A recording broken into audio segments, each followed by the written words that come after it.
See? Told you they'd be here. Xavier! Oh, and Shiori and Verena too!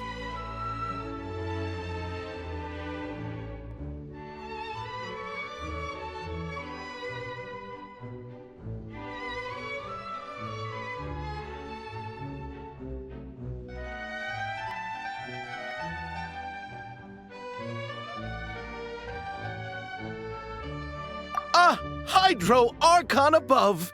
If it isn't my darling camera operator and clapper loader! A very happy Fontinalia Festival to you as well!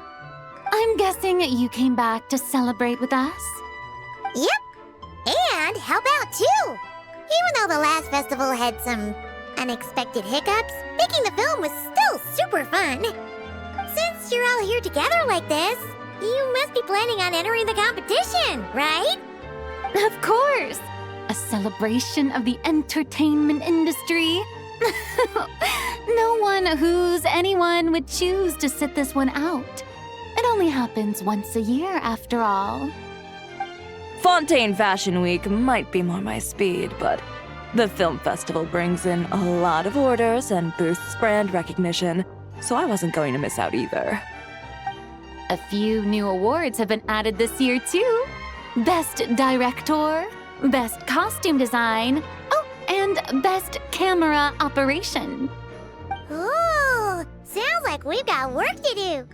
Come on, tell us! What's Musketeer Pictures film gonna be about? Oh, about that. What's wrong, Xavier? What's with that look? Oh, man, you weren't scammed by some shady investor again, were you? No, even I'm not naive enough to fall for something like that again. Besides, thanks to the fine people here, Musketeer Pictures has more than enough funds to shoot without investors. And yet problems persist. Huh? What do you mean? Well, we were planning to replicate our past success and shoot a film based on a popular novel. But as we were holding auditions for the female lead earlier today, a striking young mademoiselle wandered in by accident. Her disposition was simply ethereal, the look in her eyes somewhat melancholic. Oh, I wish you could have been there. The awe I felt can scarcely be put to words. You had to be there, friend. No matter where she stood, it was as if her surroundings, even the air itself, turned into the perfect shot. Guess you found your lead actress then? No, quite the opposite. My script is entirely unworthy of her. I fear it is. Nevertheless, I couldn't help but approach the mademoiselle to ask about her background and what brought her to Fontaine. What did she say? Sadly, she said her best friend was gone. After returning to her own homeland not too long ago, she decided to visit where her friend was from to remember them better. Oh, no wonder she looked sad.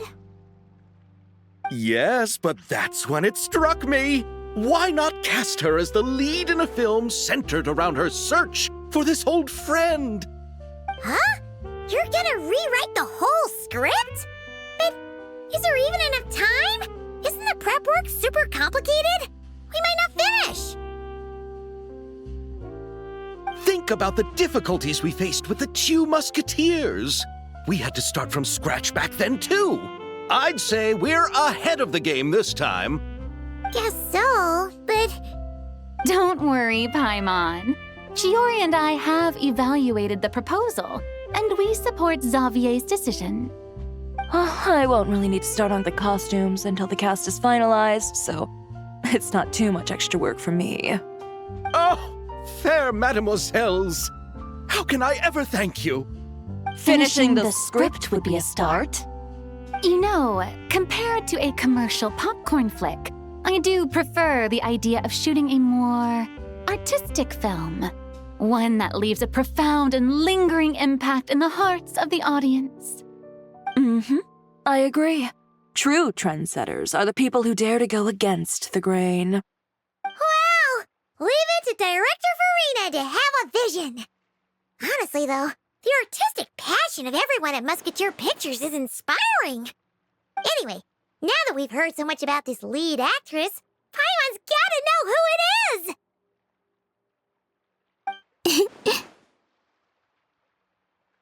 Ah! Columbina! What are you doing here? Hello. I was just walking past when I heard you talking about me, so I came over. Huh? You know Miss Columbina? Of course! Wait a second. Does this mean Columbina is the actress who inspired the whole rewrite?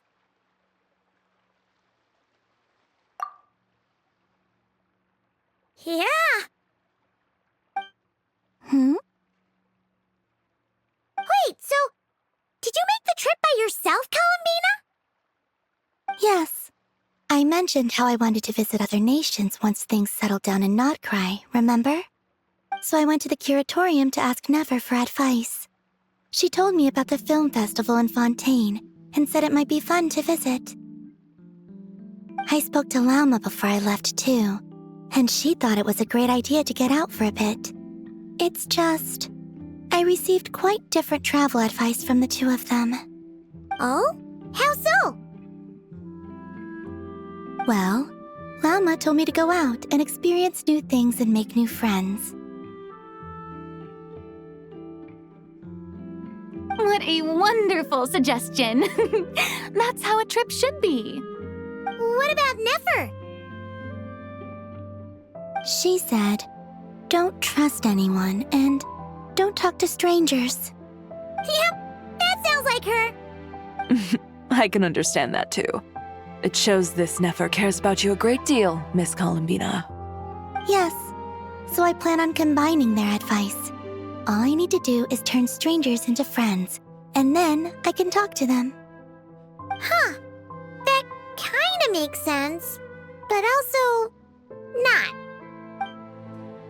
Hey, Chiori. Oh, look who's back.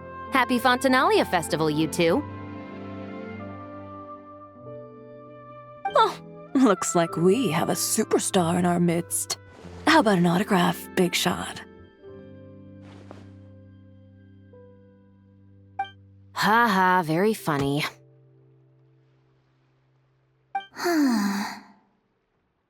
All settled then? Yep, the Duke gave his blessing, and I cleared it with the Udex. During the festival, inmates with good behavior will get a chance to spend some time on the outside. Under the stringent supervision of the Special Patrol, of course. Wriothesley! It's been a while! Happy Fontinalia Festival! Does that mean Veronique and her brother will be at the festival? During a specific window of time, sure. Doesn't hurt to give the inmates something to look forward to. A little sun'll do them some good, I think. This is a friend from your travels, I'm guessing. I thought I heard something along those lines. Right! We should make some introductions, huh? Chevros, Wriothesley, this is Columbina, a friend we met in Notcry. Welcome to Fontaine, Miss Columbina. I bet the weather's been quite an adjustment. Yeah.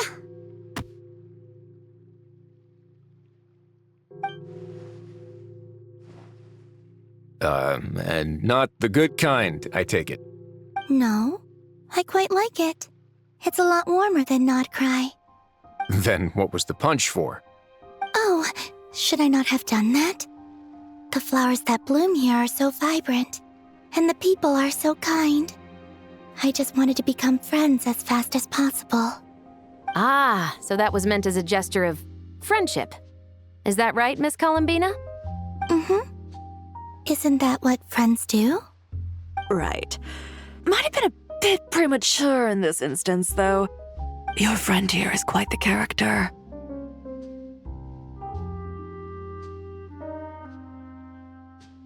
Good thing we said something. You weren't seriously gonna go around punching every single person in Fontaine, were you? No, just the ones I wanted to be friends with. That's not... What Paimon's trying to say is, maybe keep the punches to a minimum until after you're friends with someone. If you say so. You're quite the character, Miss Columbina. So, are we friends? Of course. Any friend of the Traveler is a friend of mine. Yeah. Oof.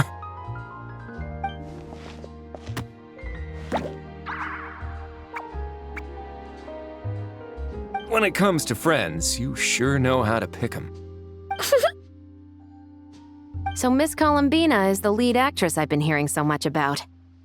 The whole thing about her aura is starting to make more sense. You gonna be part of the film this time too, Shivers? That was the plan. But now that Mr. Xavier has changed the direction, I don't think I'm in quite as many scenes. It's all for the best, though. A different crew asked me to help consult on some of their musket work. Oh, sounds like our trusty musketeer is as popular as ever. I'm just going where I'm needed. I'm more than willing to help with whatever this production needs as well. Ah, well, speaking of, would you happen to know if there are scenic locations around the court of Fontaine that other crews haven't booked? The festival's pretty popular this year, so there's not a lot left. You might just have to talk it over with the other productions and see if they'll let you squeeze in here and there. I see. Having trouble finding a filming location? Yes, we made a last-minute decision to go down a different route, so the indoor locations we reserved are no longer a good fit. And it looks like all of the best outdoor spots have been taken. You know, I might know a place. Good views, good atmosphere, and no production team has snatched it up. That sounds perfect! Where is it? You want me to reveal it just like that? Come on, let it be a surprise. As much as that sounds riveting, I think we should divide and conquer. You go do that, and Director Farina and I will take Miss Columbina around the city to discuss lighting and styling. Is that all right with you, Miss Columbina? Traveler? Yeah, everyone here is our friend. So don't worry about a thing and just focus on enjoying your trip. Okay. All right, then the Traveler and I will go check out this potential filming location. It might even give me some inspiration for the new script. I'll leave this to the Duke then. Until later, everyone. Maybe we'll run into each other on set. Okay then. Lead the way, Wriothesley. Paimon's not built for suspense. Let's get this show on the road. Who said anything about roads? Huh?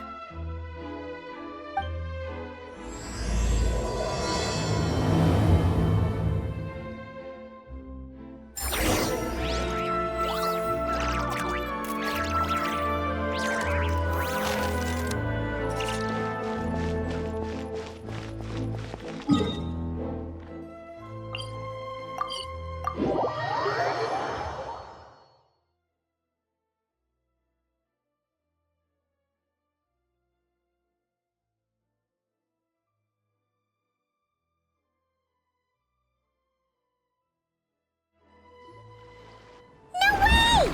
You brought the wingolette up to the surface? It'd make quite the grand backdrop for a film, don't you think? Paimon's more focused on the fact that this thing is supposed to be underwater, inside the Fortress of Meropide. True. And keeping up with the maintenance on a vessel this big is a lot of work. It takes a crazy amount of manpower just to keep it up and running. Oh, Paimon kind of thought it just sat there until you needed it. I wish it were that simple. The truth is the maintenance costs on this thing are substantial, so we decided to rent it out during the festival to earn some extra mora.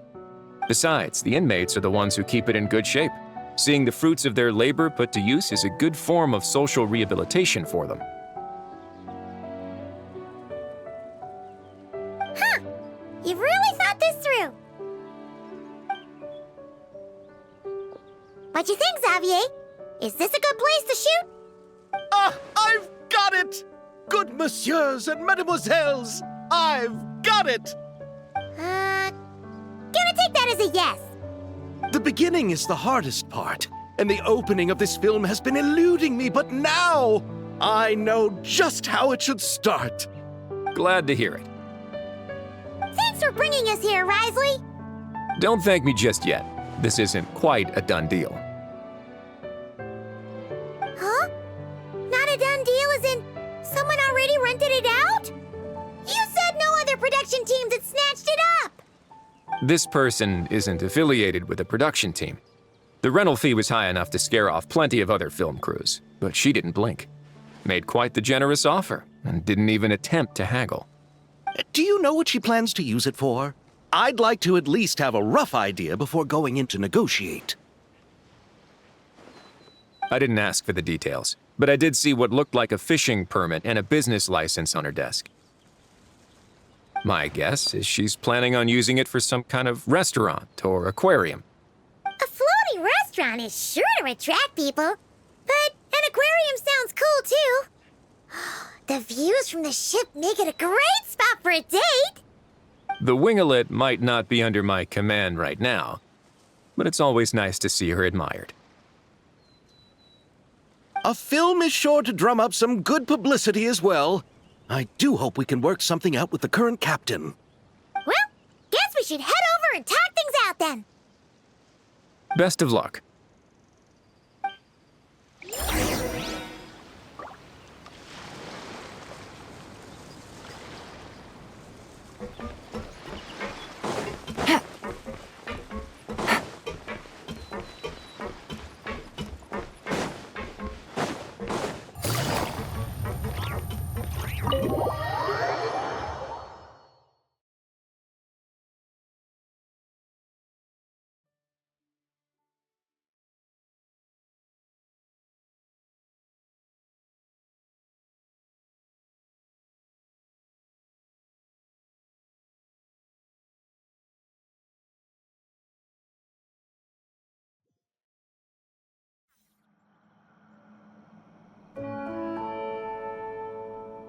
Wow! The winglet seems even bigger up close. The rooms are so spacious. Wonder who rented it out. Hello? Anyone there?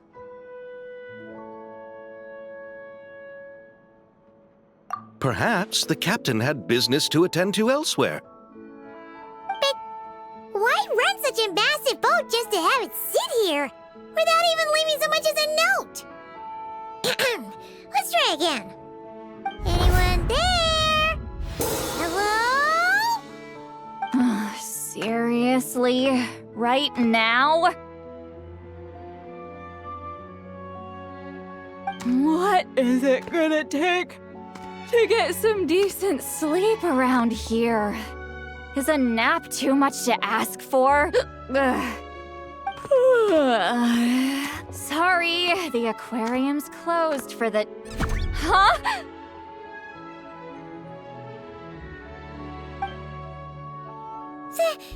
See Lolly? Traveler! Paimon! Hold on.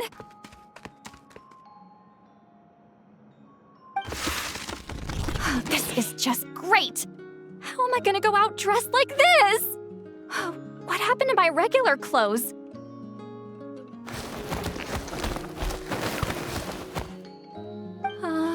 The wash! I put them in the wash after I drank too much and fell into the fountain. Oh, this can't be happening! Am I seriously gonna go out like this? Think we might have caught her at a bad time. See Lolly? I don't want to hear it. Hear what? A single word about what I'm wearing. No comments, none. Is that clear? Oh, yep. Crystal.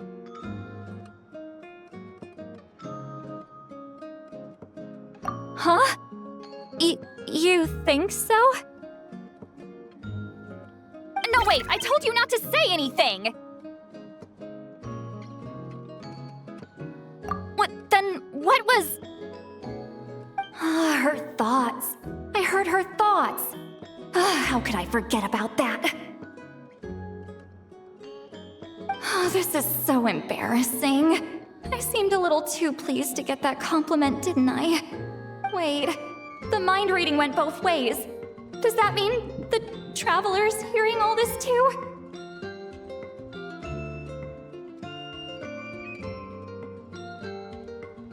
Oh, you clearly did! Huh? What did we do? Paimon's not following. Nothing. It's nothing. Let's just move on. Did you need something? You're not here alone, I see. Hello, I'm Xavier, a film director and producer from Fontaine. I meant to introduce myself sooner, I just didn't want to, interrupt. No wonder we ran into each other in Fontaine of all places. You must also be in town for the festival then. That's right. We're helping Xavier with his film. In fact, we were hoping to shoot some scenes on this boat. You're the one who rented it out, right, Seed Lolly? Me? Rent a boat? I wish I had that kind of spare cash floating around. Not to mention the spare time. Don't get the wrong idea, though. I'm not here to sail off into the sunset and live out some cushy retirement life, okay? I'm not that old. Then why you dress like... how did you end up staying aboard the Wingolette? Well, I heard one of my favorite light novels was getting turned into a film, so I came to Fontaine to catch the premiere. Originally, I booked a room near the Opera Epiclese, but I'm quite particular about where I sleep these days. I think it's an age thing. And that bed? I just couldn't sleep in it. I tried to find a different hotel, but with the festival, everything was completely booked. Just as I was worried I'd have to sleep under a bridge or something, I happened to spot a help wanted sign on the side of the road. Oh, so you're here to take care of the boat? No, I was hired to man the front desk. The pay is a bit low, but food and drinks are covered. And it includes room and board during the festival. Plus, the job is simple. So I thought I'd give it a shot. Wow! They actually thought you'd be a good fit, huh? What? You don't think I'm cut out for it? All I have to do is tell people the aquarium isn't open yet. Other than that, I'm free to do whatever I want. It's a pretty sweet gig. That's all? Yeah, I was also kinda shocked. But it's not a lie. Head downstairs and see for yourselves. There's nothing but empty tanks. Not a marine animal in sight. Did your boss mention anything about being open to film crews using this space? Our production was hoping to film on the deck for a few scenes. No. That never came up. You could just ask her. Oh, she's around? What kind of person is she? We should know what we're heading into. She's nice enough, I suppose. Pretty reasonable, too. Even offered for me to move to a bigger cabin if I was too cramped. Back at the Masters of the Nightwind, I'm used to being the one giving orders. But working under her doesn't feel like being bossed around. She seems to respect what I think. Wow, she sounds like a great boss. She did tell me she'd rather not be disturbed, though. She's been working on an important project, so I'd keep it brief. Got it. Thanks for the heads up. All right, the captain's quarters are this way. I can take... Wait. But I'm wearing... whatever. I doubt she'll care. Just follow me.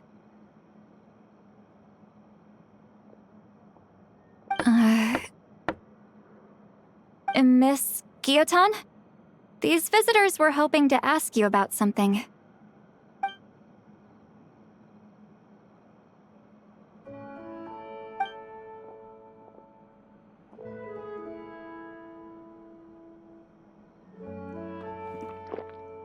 I thought I said to limit the interruptions.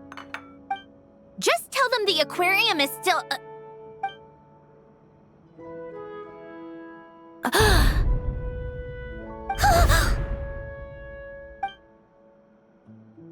Sandrone, you're here? Huh? You know each other? Are you okay, Sandrone? Do you still remember us? Everyone was so upset after what happened. We all missed you so much.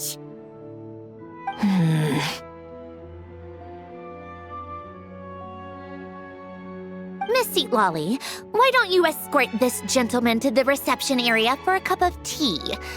I have something to discuss with these two in private. Ah, I see. Right this way, Mr. Xavier.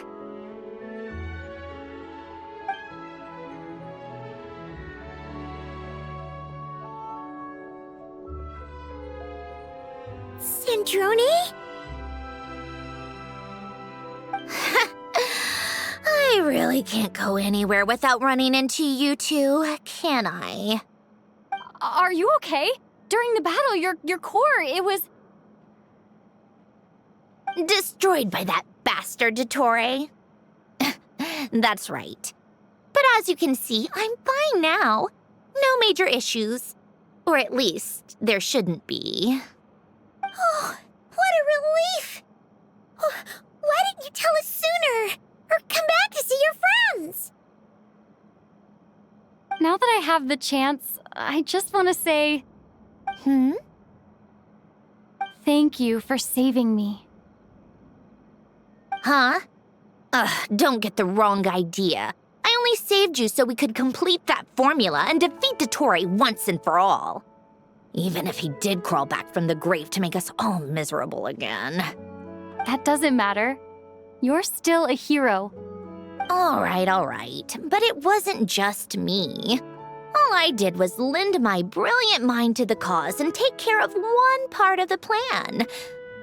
Although, I'm not denying it would have fallen apart without me. You got that right. You're amazing. But how did you go from From a lifeless pile of scrap to looking like this? Well, my mom was trying to put it a bit more gently, but yeah. Where do I even start?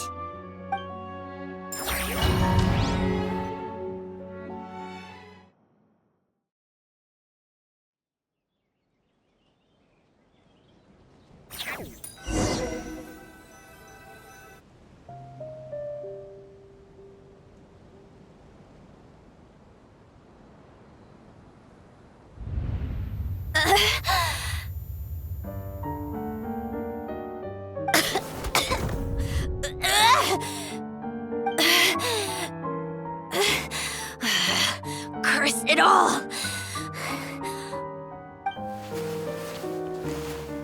Where am I? Did we do it? How much time has passed? I'm not in one of that lunatic's experimental labs, am I? Wait, Fontanian decor. Books from the Research Institute. Phew. One thing at a time. Initiate self-diagnostics. Assess the extent of the damage. Cut power to compromised, non-essential components. Then reconstruct available action modules. Severe damage to the core. Dottore, you bastard. Polonia?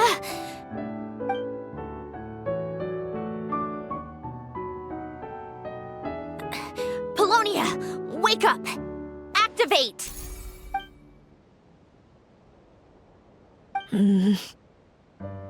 You're in even worse shape than me. Internal gears and energy circuits are barely intact. Extreme damage to the core, just like me. Rebooting is off the table. Even if I could repair the damage, I don't know if... used up all your critical energy in those final moments, didn't you? To protect the core of that guy in the hat and the numerological array. Wait, the array. Yes! The prototype is still here. But can I even run it in this state? Whatever. I have to try. I just need to confirm one thing. Activate the numerological array. Connect the computing core to my body. Just like I thought. It needs too much computing power.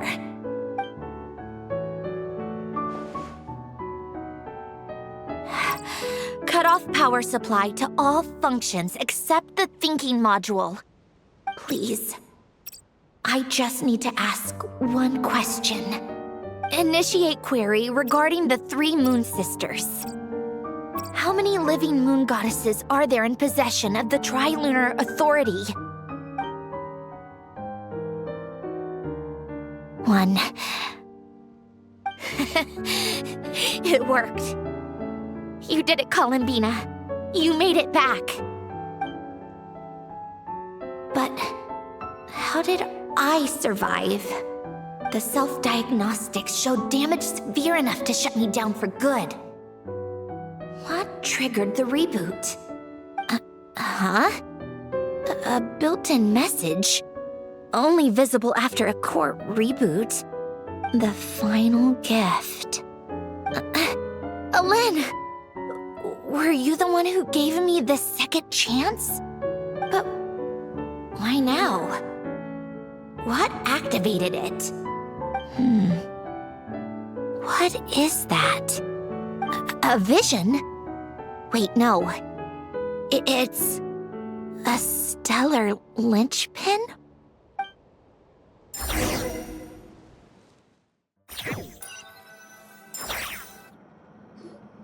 A stellar linchpin? What's that? You can think of it as a rare kind of vision.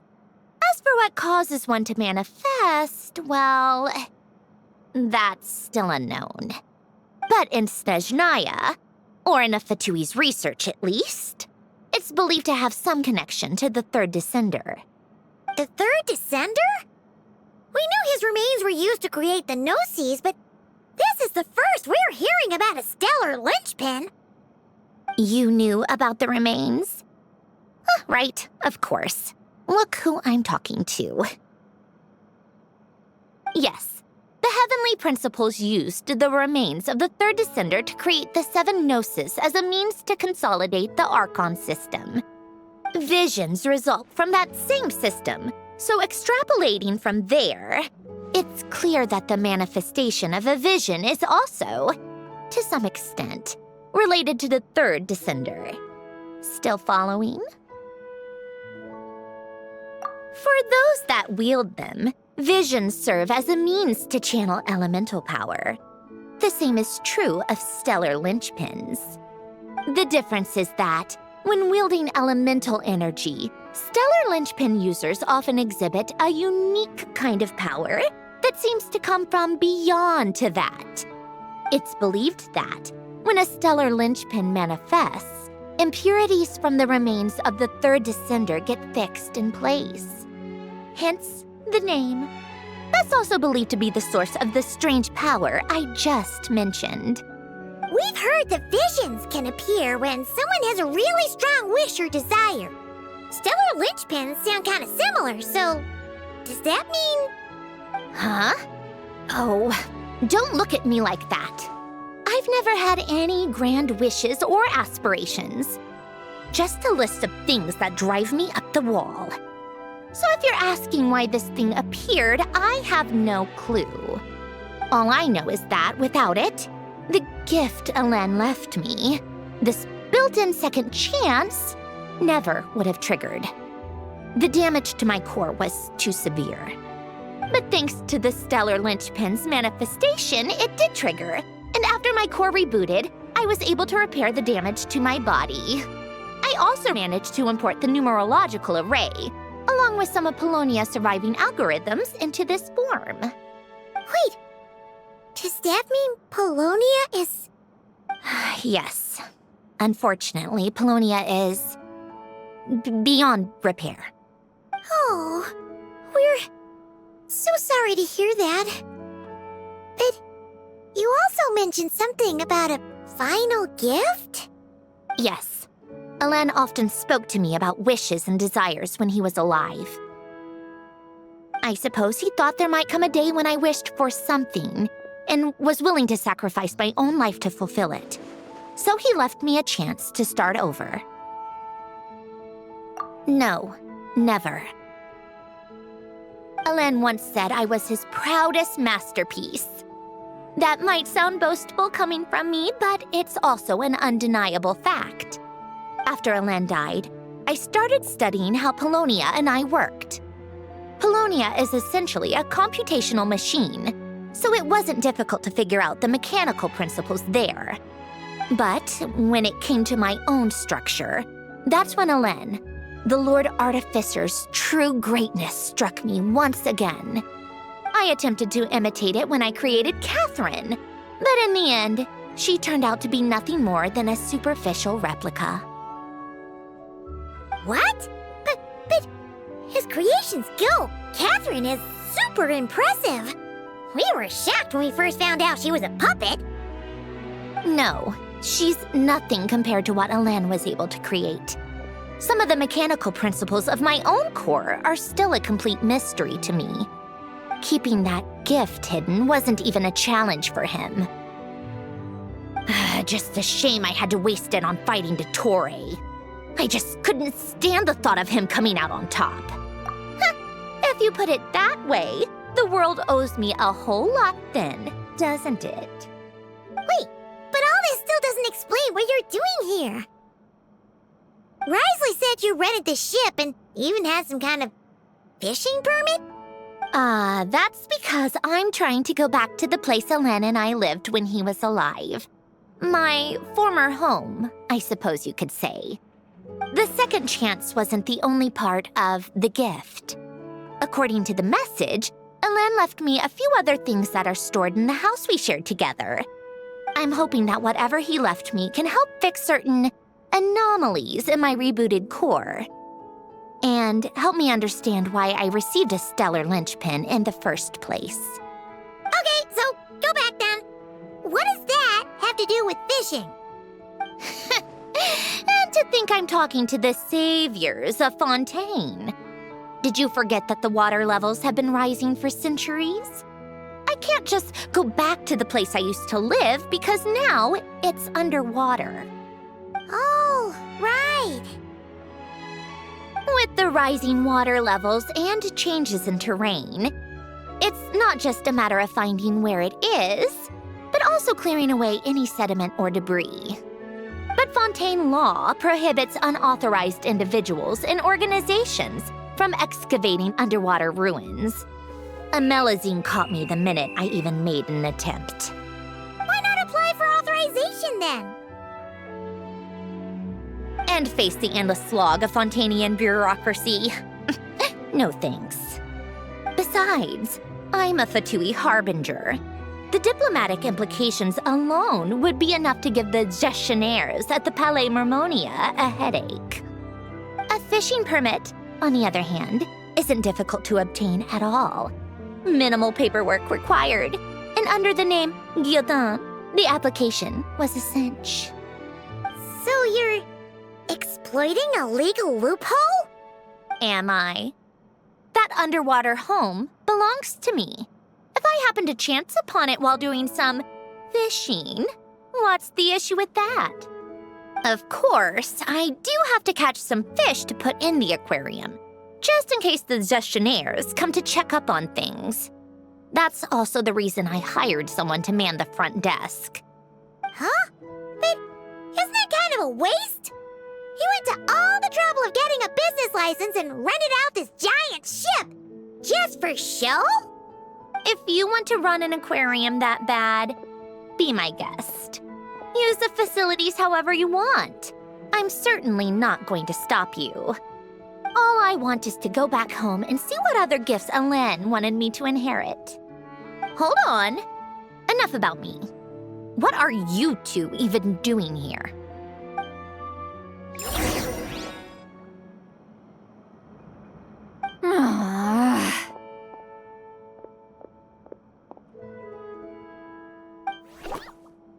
Seriously? They've been in there forever. The reaction when they saw each other was strange, to say the least. You're lucky I was nice enough to leave the room and give them some space. Back in the Masters of the Nightwind, I'm the one who gets to kick people out. I just want to know what they're talking about. Should I cast a little eavesdropping spell? Oh, no, what am I thinking? I'm Granny Eastleigh, the great shaman of the Masters of the Nightwind. I can't do something like that. This is just ridiculous. Making me wait out here for so long? Where's their respect for their elders? Oh, here they are. Were you back there arguing or something? What took you so long? The two of you are already acquainted with Miss Guillotin, then? Oh, yep. But don't worry, we got everything sorted. Sandrone agreed to let us shoot on the ship, but it has to be when she's not here. When she's not here? That's right.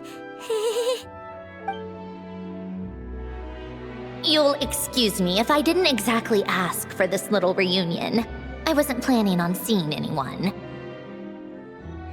Like I said, my core is severely damaged. Even with the gift, there are anomalies that are making things unstable. I don't even know if I can continue to function without issues. So the priority is to fix these anomalies and get answers to my own questions. Then, I can see the people that need seeing. Anyway, just let Sandrone know when you plan to film Xavier, and she'll, steer clear. I do hope I'm not causing Miss Guillotin too much trouble. No! She just wants to keep a low profile for her own, complicated reasons. She doesn't want anyone else to know she's here. Understood. I'll be sure to keep that in mind. Oh, and see Lale? Huh?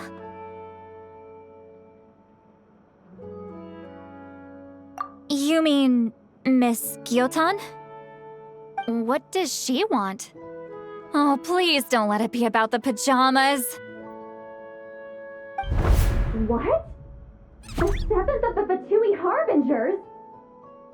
Why are you telling me all this? I asked the Traveler about you, and I've decided it's best to be open in this instance. I can understand if you would rather not work for a Harbinger. Regardless, the room on the ship is yours to keep. You're an acquaintance of the Traveler, and I plan to honor that. Wait, she's actually nice? It's not a problem. The captain also worked for the VIII, and he helped Natlan a great deal. We know that there are good people among your ranks. Besides, I've been around long enough to know what it means to earn one's keep. This isn't Natlan, and I don't expect special treatment. Besides, sitting at a desk isn't exactly back-breaking work. I appreciate that perspective, great shaman. Seat Lolly. Just call me Seat Lolly. That title makes me sound so... old. Well, Seat Lolly, the Traveler and I are looking for something, so we'll be heading underwater together soon. I'll leave the ship in your care while we're gone. Together? How often? Not too often. We're heading out in a bit, but I'll be available if you need something. You couldn't, go alone? I wanted to, but she was concerned about my physical well-being, so she offered to come with. Guess my mental well-being means nothing then. Huh?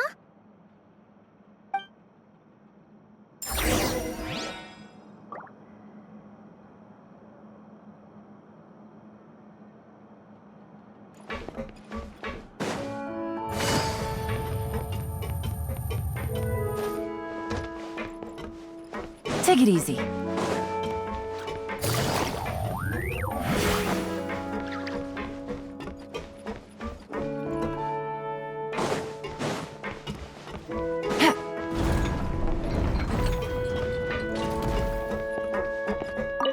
All right.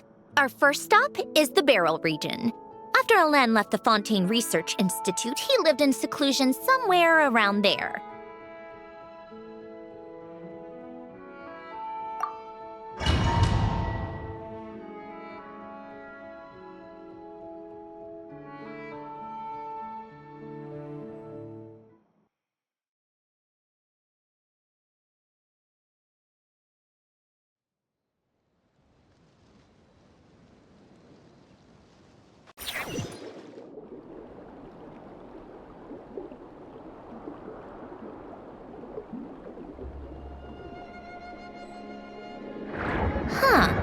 This place has changed a lot. Guess I really have been gone for a long time. Let's look around and see what we can learn. Oh, and don't forget to catch a few to take back. We need to keep up appearances, remember?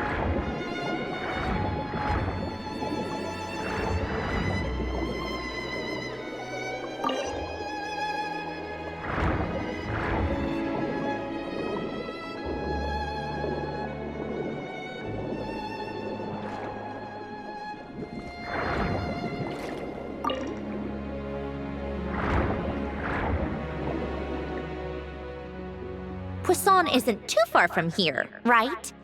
It's all a bit nostalgic, I guess.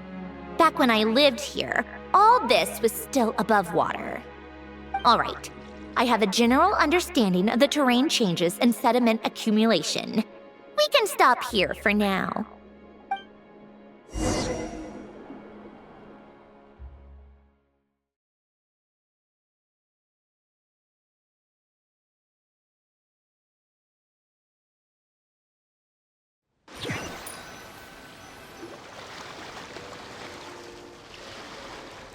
That went smoother than expected. I appreciate the help. No problem. You doing okay though, Sandrone? Seeing your home look nothing like you remember, that can't be easy. I'm fine. Times change. People change. That's the one thing you can actually count on. I made peace with that a long time ago. You should head back and put them in the aquarium tanks. We finished ahead of schedule, so your crew is probably still on the ship. I'll follow in a bit. Right. Xavier said he was gonna test out a couple of shots. I'm sure. I want to take another look around on my own. Okay then. Want us to let you know when the filming is done? No need. Columbina relies on Kuvaki to perceive her surroundings. In Nodcry, her senses are heightened because Kuvaki is everywhere. But here, as long as she doesn't activate her abilities, her range of perception should be equivalent to an average person's line of sight. I figured that out back in Snezhnaya. That's oddly specific. I have hiding from her down to a science. So, what? Things might be a bit different now that she's merged with the Moon Sisters, but I doubt there's been a drastic change. The point is, you two can head back. Don't worry about me. Okay, if you say so. Come find us on the ship if you need anything.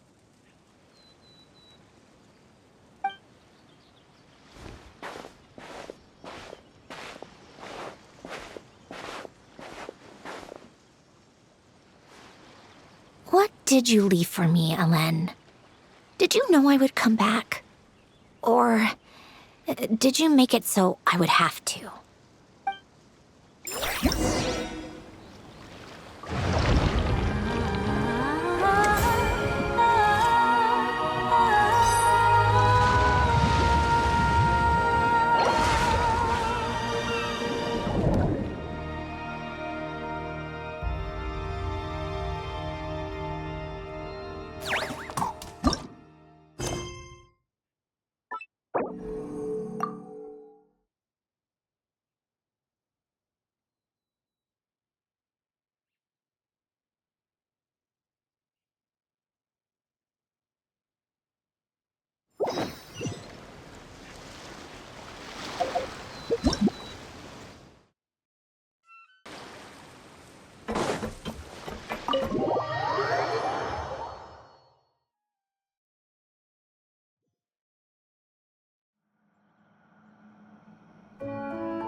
set!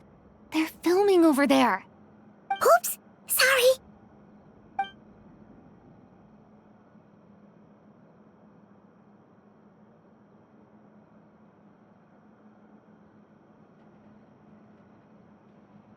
What's your take, Detective? Bullet wound to the chest. Gunpowder residue on the clothes. The victim must have been shot at close range. You think it was someone they knew? Yes. It's possible the suspect arranged for them to meet at this very spot. A reasonable deduction. But you're overlooking a crucial clue. What?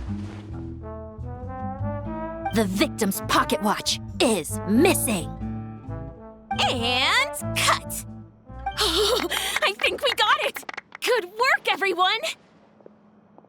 Phew, finally. Acting was nerve-wracking for me when I first tried it too. Just loosen up, and you'll get used to it in no time. Severus! Charlotte!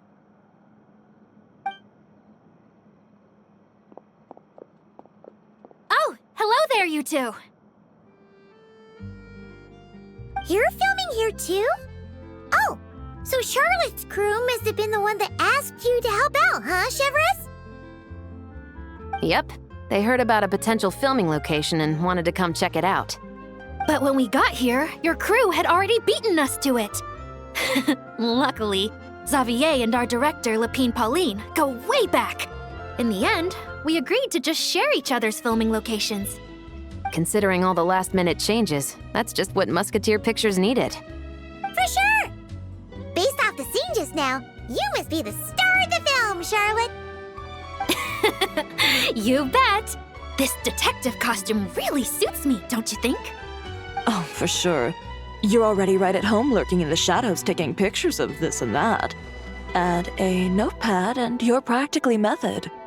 Thanks, Miss Chiori. I appreciate the compliment. That didn't sound much like a compliment to Paimon. So this is a film set? It looks like a very happy place. This must all be quite new to you, Miss Columbina. Yes. I watched a few films with a friend once, but she thought there was no point if I wouldn't open my eyes. So she stopped inviting me. Looks like I missed out on a lot. True, but being an actor seems like a tough job. Huh? Most people would swap lives with an actor in a heartbeat. The lifestyle is so glamorous, and the pay is more than generous. But they have to act out lives that aren't their own, with the whole world watching on in judgment. If they don't do it justice, it must feel like they're letting people down. That's exactly how it feels. This young lady has quite the unique perspective. Well, that's true. But these actors are here because they want to be and they think it's fun. Most of them, at least. Not to mention, the film we're shooting is based entirely on you, Miss Columbina. You just need to be true to yourself. I don't have to pretend to be someone I'm not? Not at all. Authenticity is what we're after. For example, this first scene opens with you on the boat, sailing to your friend's homeland. You just need to think about that moment in the story and picture how you would feel. Oh, okay. We're all here? Wonderful! Let's head to the deck and get shooting. Oh, and this is for you, dear Paimon, your clapperboard. Whoa! Is this the same one Paimon used for the Two Musketeers? The very same. I saved it just for you. Thanks, Xavier! Feels like being reunited with an old friend.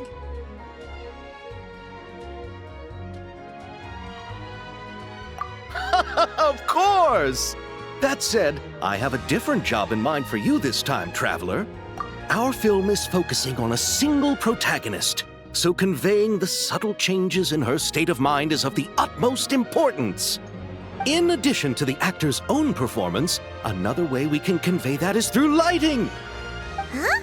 But there's already a lighting specialist, isn't there? Yes, but it's clear the Traveler and Miss Columbina share a deep bond. You might have a better chance of understanding her frame of mind in certain scenes. Oh, that makes sense. So, what do you say? Willing to take on the role of lighting specialist? It's settled! I leave the job of translating our leading lady's inner thoughts in your capable hands.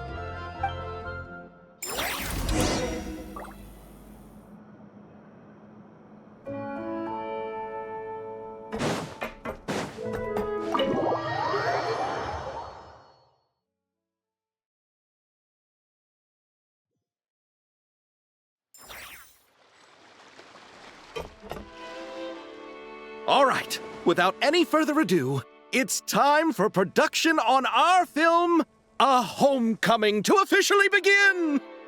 Turning it over to you once again, Director Farina. All right. Positions, everyone! Camera operator, clapper loader, get set up. Let me know when lighting is good to go.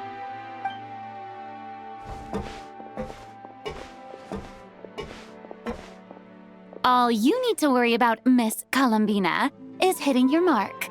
Other than that, just focus on immersing yourself in the emotions of the moment. Okay. Good. Lighting, are we ready?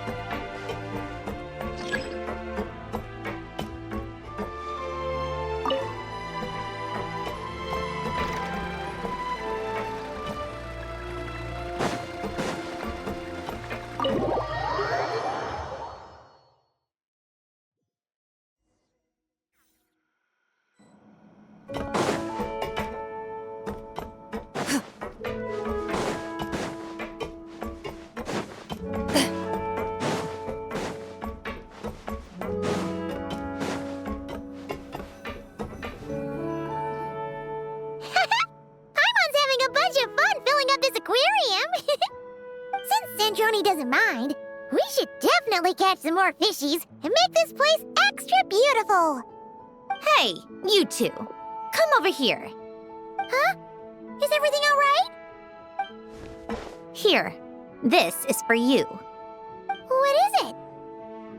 It's an underwater mobility device I've been working on. Huh? Wow! That's so kind of you, Sandrone. It's just a simple mechanical device. I saw the way you were catching fish and... how should I put this? It seemed somewhat unsophisticated. To be perfectly frank, I found it quite difficult to watch. Was it really that bad? It was inefficient, unskilled, and completely and utterly inelegant. No need to apologize. Everyone has their own ways of doing things. But seeing as you plan to keep adding to the aquarium, it might be best if you use this device. The waters of Fontaine are home to more than just harmless ornamental fish. There are plenty of predators who could do you some real harm. This device will not only help you fish, it'll also help you flee. All right. Oh, and if you're going for a swim, go now. And don't forget to tell me what you think of the device. I can always make more adjustments if you have any feedback.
All right, without any further ado, it's time for production on our film, A Homecoming, to officially begin! Turning it over to you once again, Director Farina. All right. Positions, everyone. Camera operator, clapper loader, get set up. Let me know when lighting is good to go.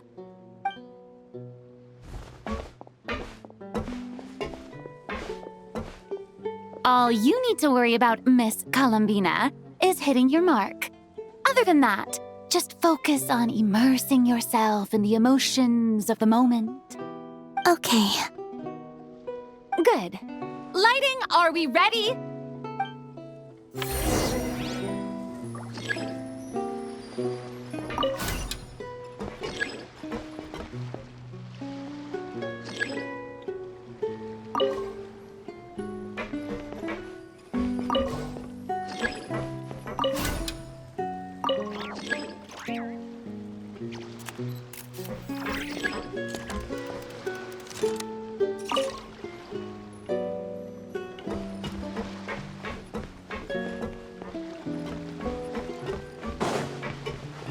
Take it easy.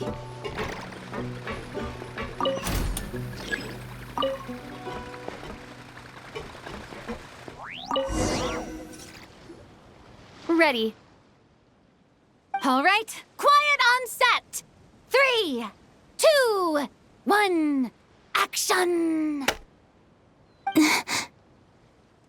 This is her homeland. Columbina. Cut! The emotions I'm looking for were definitely there. Let's just try to keep it a bit more natural.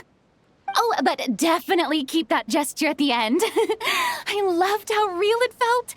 You looked genuinely moved. All right, if you're ready, let's go for another take. Miss Columbina? That presence. It kind of felt like... Sandrone?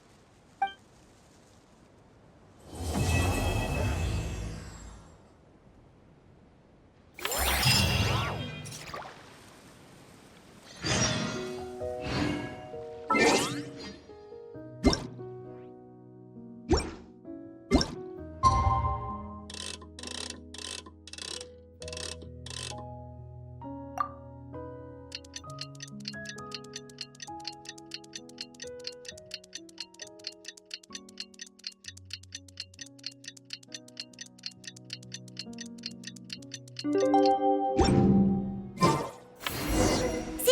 said that if everything goes smoothly, we should be able to pinpoint the exact location of her home today. Let's head to the winglet and meet up with her.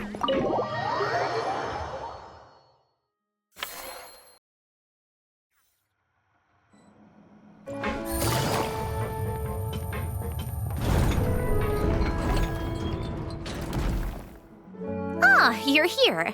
We should get going then. Xavier and the others should be filming soon. How's it going? Have you managed to figure out the location of your home yet?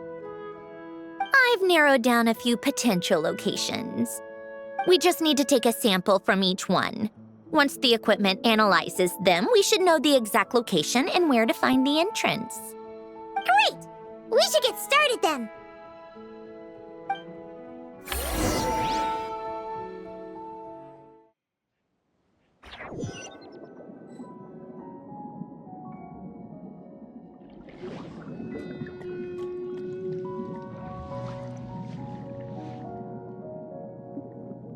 All right, let's get a move on. That should do it. Let's head back. The filming should be just about done. We made good time. We might even know the location by the end of the day. You sound pretty happy about that. Do I? I suppose I've just had enough of these anomalies I've been dealing with. The sooner I can fix them, the better. Anyway, enough chit-chat. We have work to do.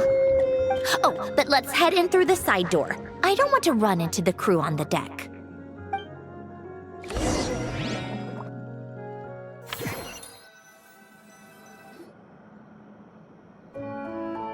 All right. Now we just need to wait for the results. Since we have some time to kill, I suppose I might as well see how this aquarium of yours is coming along. You seemed quite enthusiastic about it, after all. It's really coming together!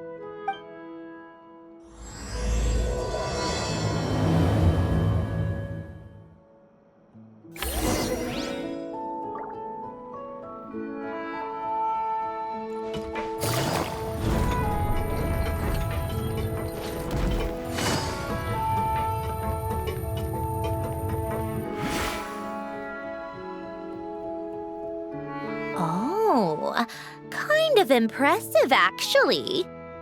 These must be the ones we caught the first time we went underwater. Like it? It's fine, I guess. Nothing special. Come on! It sounded like you really liked it just now! You're that proud of it? Is this a sense of accomplishment or something? Well, yeah. And it's pretty! You know it's gonna be gone soon, though, right? What do you mean? After the festival, this ship will be returned to the Fortress of Meropide, and this aquarium will be no more. So? So, no matter how much work you put into this place, once the festival is over, it's all just going to disappear. But not making the most of it when we have the chance is an even bigger waste! But if you know it's all going to be gone one day, why even bother? Well, because Because you still get to keep the things you gain along the way. And those are things that can never be replaced.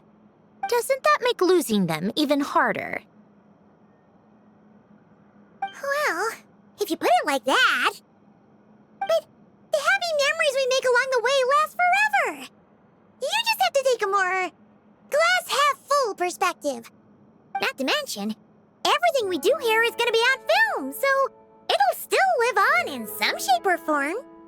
And when you look back on it, only happy memories will come to mind? Exactly! So it's about finding joy in the process itself. Traveler! You're back already? What's wrong with that? You say that like it's terrible news or something. How did you get here? I didn't see you on the deck. Oh, never mind. We need to help Miss Guillotin hide ASAP. The crew is heading over here to shoot any second. What? They should be done by now. There was a mishap earlier that cost them some time. I was waiting on deck so I could warn you the minute you showed up. Anyway, you should head back to the captain's cabin right away. They're gonna be here any minute now. Ugh, finally! That's a wrap for the scenes on the deck. Wouldn't have taken half as long if the wind hadn't snapped our equipment in two. Uh-oh! Too late! Change of plans then. You'll just have to hide. Hide? And where exactly am I supposed to do that? Oh, there's a box over there! You can get in that! Huh?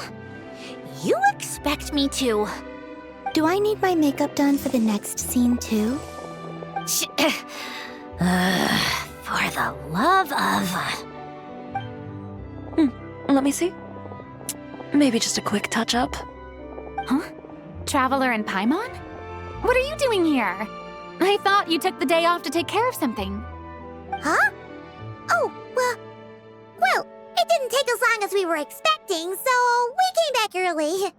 What about you guys? You're still not done shooting for the day? No. We ran into an issue that, set us back. It meant Miss Charlotte's crew wasn't able to wrap either. We both still have scenes to shoot in this aquarium. Oh, that's not ideal.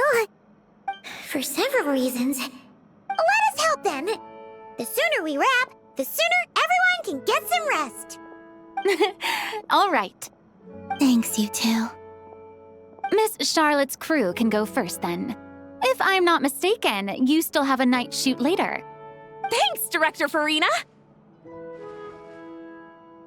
Of course. Fellow artists should help each other out where we can. Agreed. Well then, camera, lights, get set up. Actors, give your lines a quick once-over. Let's try to get this in one take.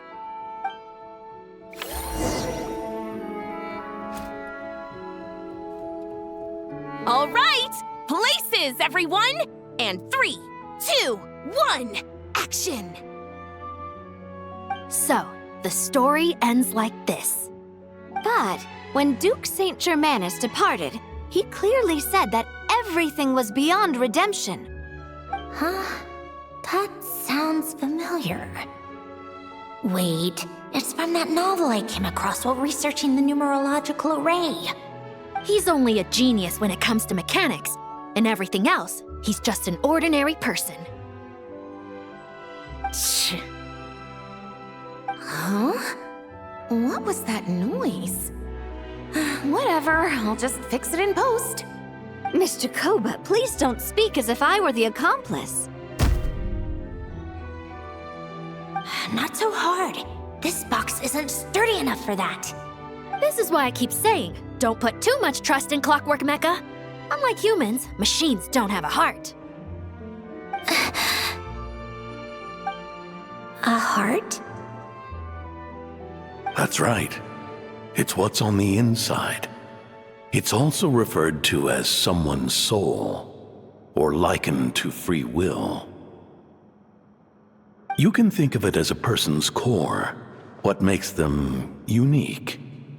In general, though, people don't believe machines are capable of having a soul. You said my emotion module was faultless. It is, but that's not quite the same thing. Do you think I have one then? A heart? I don't think so. I know so. The question is, do you recognize it within yourself? That's where you're wrong. I can't believe this. Forcing me to hide in a box and listen to this drivel. Me. In the end, clocks tick through tranquil years. Fish swim in crystalline springs.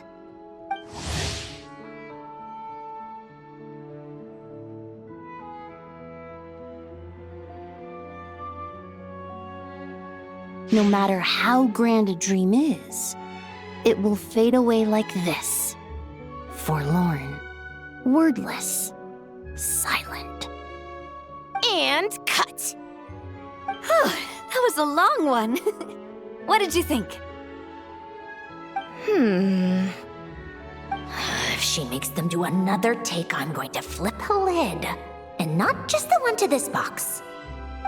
There were some weird audio things going on, but acting-wise, it was great. It's a keeper. Perfect. That means I can get out of this box. It's our turn. Camera operator, set up for the next scene.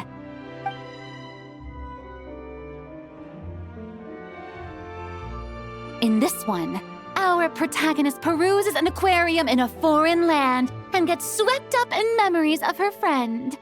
So, in terms of lighting, that's the vibe we're going for. Got that? Shoot. Paimon thought there would be a break and Sandrone could slip away. What are we gonna do now?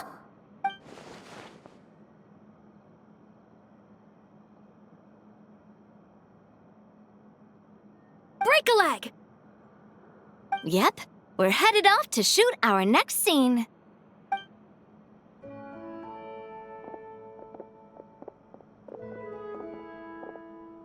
All right, quiet on set. We're about to start rolling. Ready, Miss Columbina? Miss Columbina? I think she would like this. Quick, we should roll on this. It doesn't forage with the others or prey upon its smaller kin. Instead, it remains where it is, cradled in the coral's quiet beauty, as though the raging cyclones above are of no consequence. And yet, she still stood before the cyclone in the end. So I think that story has it wrong. She is no different than us. She has a heart. Columbina. Huh?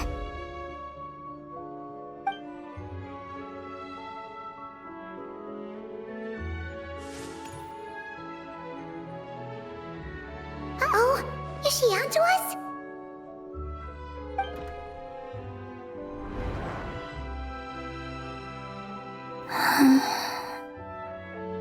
What is she doing? Cut! You okay, Columbina?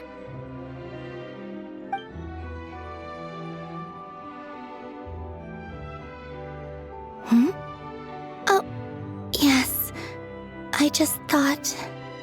Why don't we take a short break? It's been a long day of shooting so far. That last take was beautifully organic, though. We can use it as is. No need to go again. Thanks, Director Verena. But I'm fine to continue. You're sure? In that case, let's shoot some quick B-roll. Then we can move to our next outdoor scene.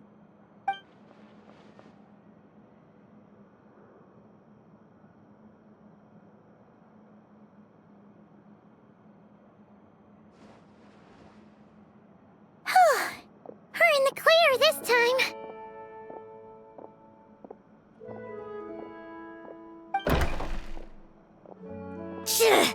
Ugh!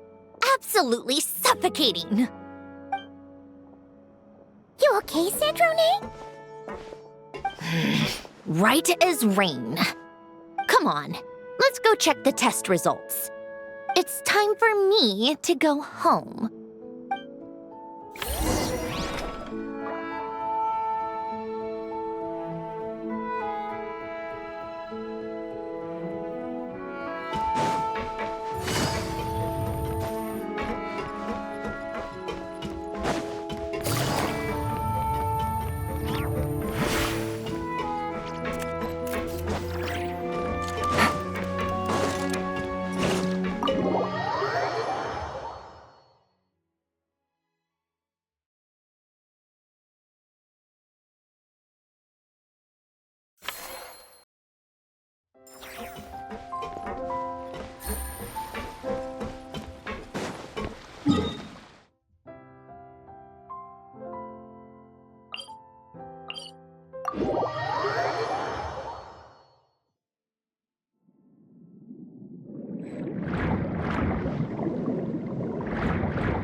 All right, it should be around here.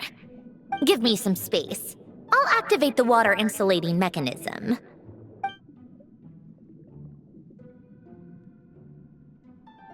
The what?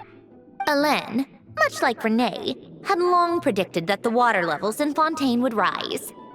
Thanks to his expertise in mechanics, he was able to implement a few simple measures to protect our home from flooding. I told him there was no need, that I would just move when the water rose too high.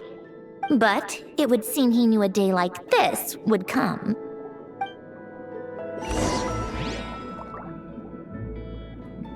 All right, the silt has been cleared away.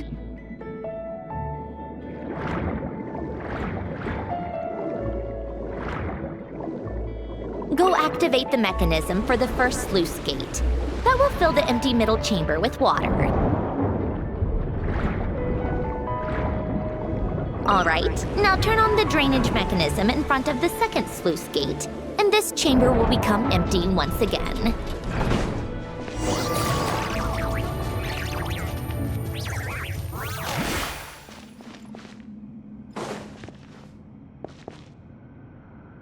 So, this is where you used to live? It's beautiful! There's even a garden! Back when I lived here, it was my job to tend to the potted plants and flower beds. Still growing strong even after all this time. Who would have thought? If the weather was nice, I would take Alain out in his wheelchair and we would go for a walk. Before long, we started bringing Polonia along too. Come to think of it, I was the only one who could get around easily back then. Polonia always got stuck at some point, and it was up to me to launch a rescue mission. Happy? I suppose they were. Uneventful, but pleasant. Repetitive, but peaceful. It was like living in a world where time didn't exist. Of course, that was all just an illusion. Death still awaits all of us at the end. Oh. All right, enough standing around. Let's head inside.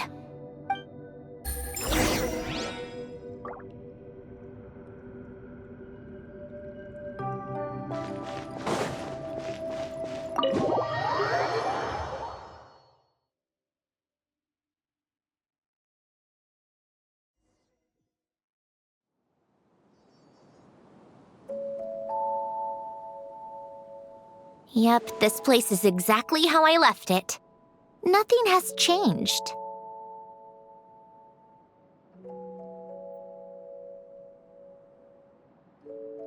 What is it? Huh? How did you get... Oh, Arlecchino gave it to you, didn't she? And you... read the whole thing. Just so you know, a lot of that was written a long time ago. At that very desk, to be exact. Anyway, since you've already read it, you should just hold on to it.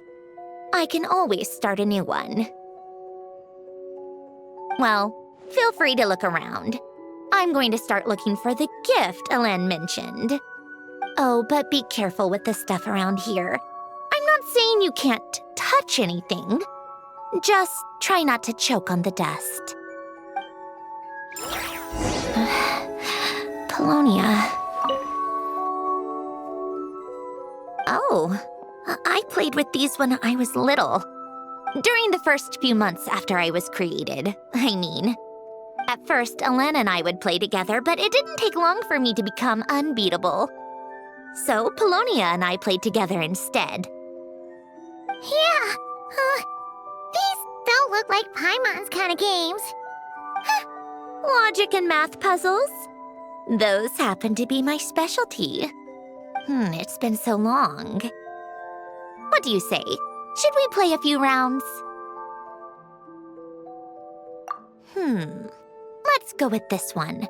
The gears on the left are stacked from largest to smallest. The goal is to move them to the other side in the fewest number of moves. Just remember, You can't stack a bigger gear on top of a smaller one.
Looks like it took you a few extra moves. My first attempt was the same. You'll get better with practice. Well, what did you think of the game? You showed quite a bit of promise, too. We should do this again sometime. There are other puzzles we could try.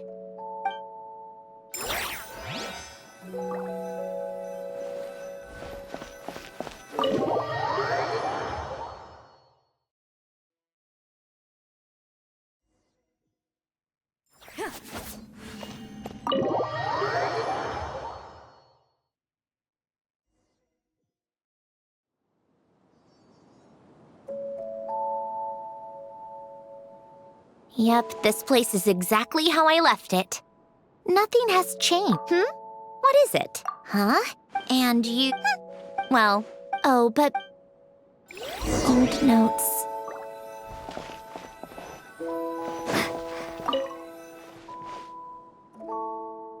Oh, these are some of Alain's drafts from his later years. Just casual doodles, really. And these are just some unimportant letters. I couldn't be bothered to sort through them before I left.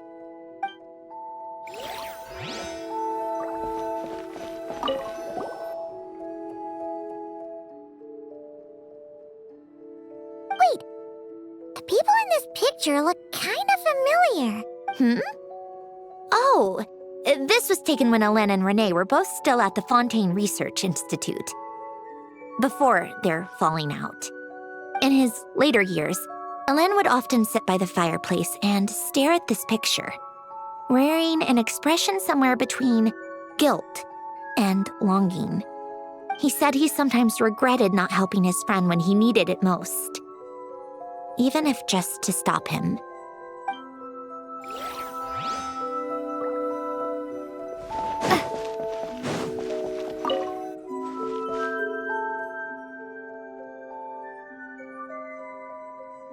This was Alain's workbench. Later on, of course, it became mine. It's where both Polonia and I were brought to life. Before Alain was bedbound, this is where he would teach me about mechanics. I would sit and listen, chiming in with questions here and there. Later on, when he got too sick, I took over and would work on Polonia here. Wow! This house is filled with so many memories! It's so cozy and charming! You should have seen it in its prime, when people actually lived here. A lit fireplace, a steaming cup of coffee. That's the real deal. You know, we also used to have a mechanical piano that Alain built. Ooh! How chic! Alain never played it much. He probably wasn't able to at that point. But I managed to teach myself. Music theory is essentially math after all. Once you learn the patterns, it's not really that difficult. I loved perusing Alain's collection of classical music. The chords and harmonies felt like individual mathematical puzzles. It was fascinating, so I did some composing as well. But as Alain continued to deteriorate, even the sound of music began to grate on his nerves. So I got rid of the piano. Aww. Back then, I assumed a piano was like an ordinary clothing rack, commonplace in every home and easily replaceable. It was only after I left that I realized how hard a good piano is to find. Enough about that. Alain's gift should be just in here. The only things undisturbed before I left were a few of his personal belongings.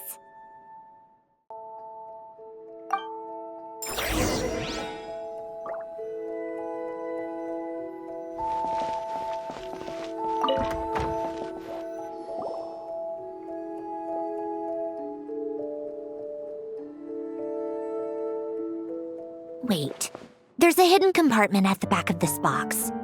Looks like it's locked with some kind of gear mechanism. Knowing you, Alain, I'm guessing it goes like this, then like this. Got it. Am I a genius or what? Let's see here. A box? Well, you gonna open it?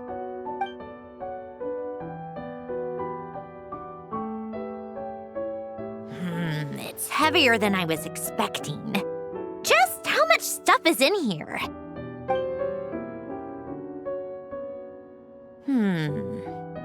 A letter? And a bunch of junk underneath it.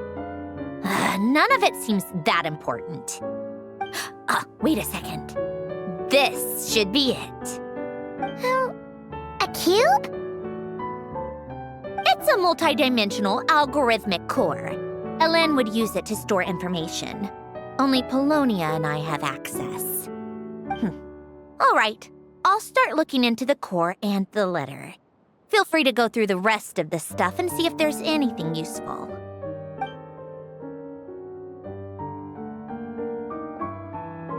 Okay. Hold on. There's another picture in here. This one has writing on the back. A snapshot of you playing among the plants shortly after you were born. You seem to like these flowers a lot. May you grow and flourish just as they do. Huh? Wow! Look how happy you are in this picture. You've changed a lot since then, huh? What's that supposed to mean?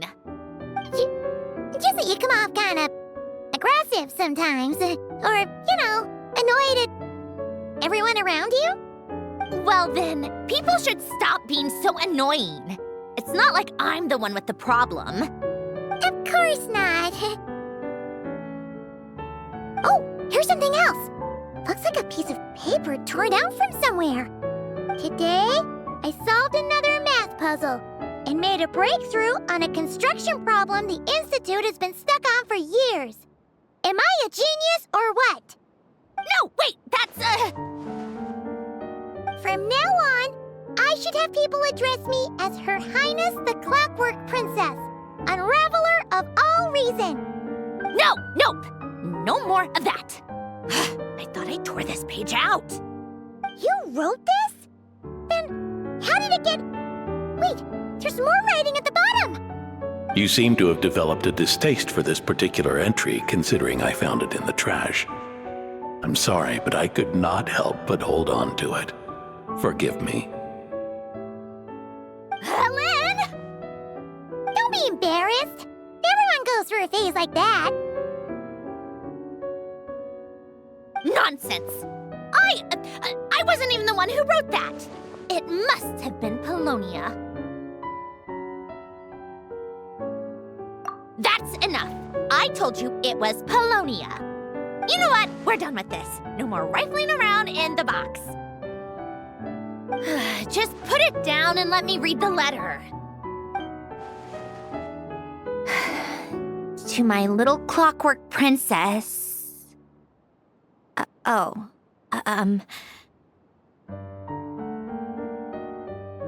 Not another word. Got that? If you're reading this,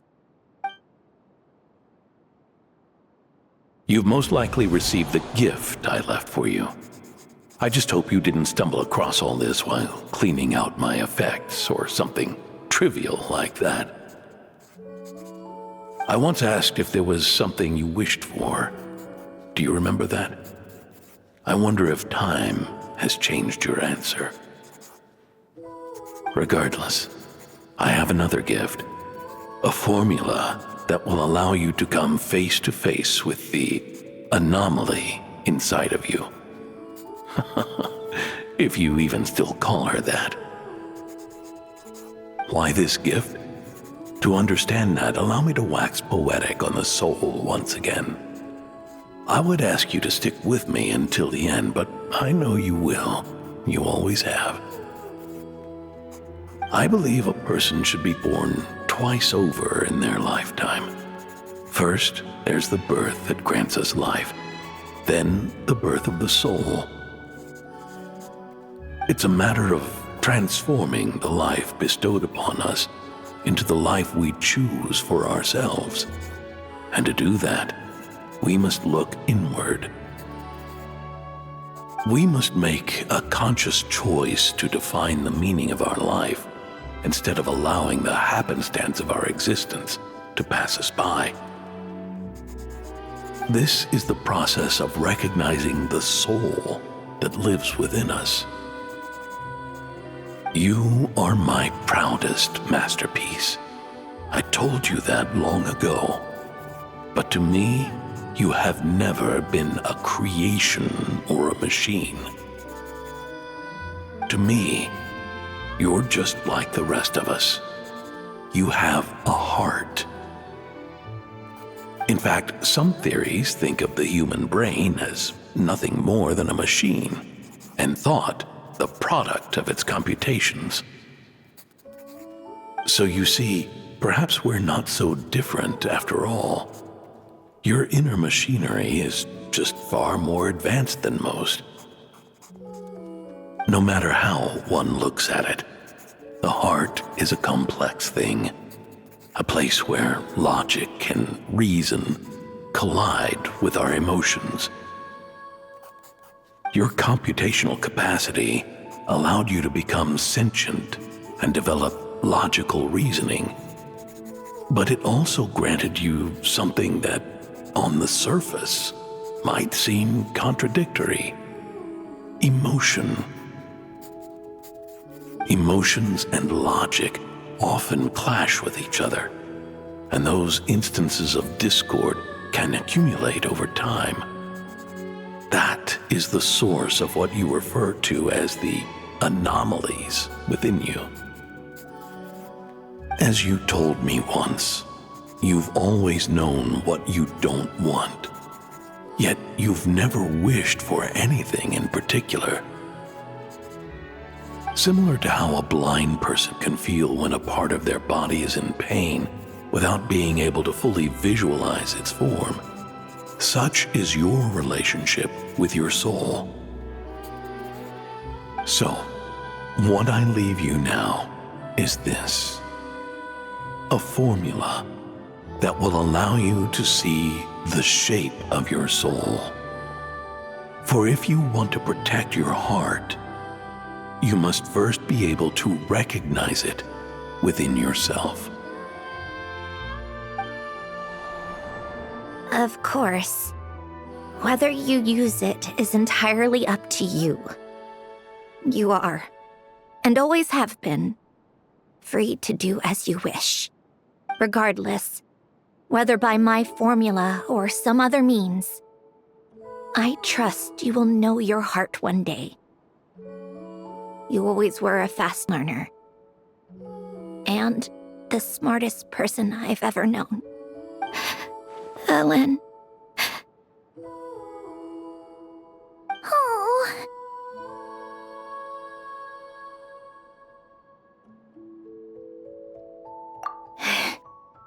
I'm fine. I've already figured out how this formula works. Let's get out of here and then we can use it. You made up your mind already? You're gonna do it? Why wouldn't I? Resolving the anomalies within my core is the reason I came here in the first place.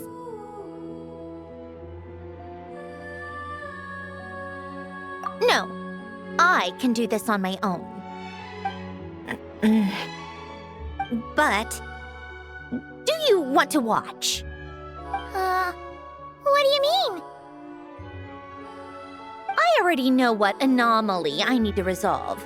Like Ellen said, she's an amalgamation of all the times my logic algorithms have clashed with my emotions. And by resolve, you mean that literally, or...? Yes. But if you, let us in like that, wouldn't that mean letting us see a bunch of your, you know, inner thoughts and secrets? If what Ellen said is true, then I'm about to be... born anew, or whatever. This is your chance to be lucky enough to witness it. Besides, you already read my whole diary. When it comes to keeping my innermost thoughts to myself, well, I think that ship has sailed. You're really sure about this? How many times do I have to say it? I finally let you in as, friends, and you want to question it. I'm not gonna offer a second time. Enough with the mushy stuff. Just follow me.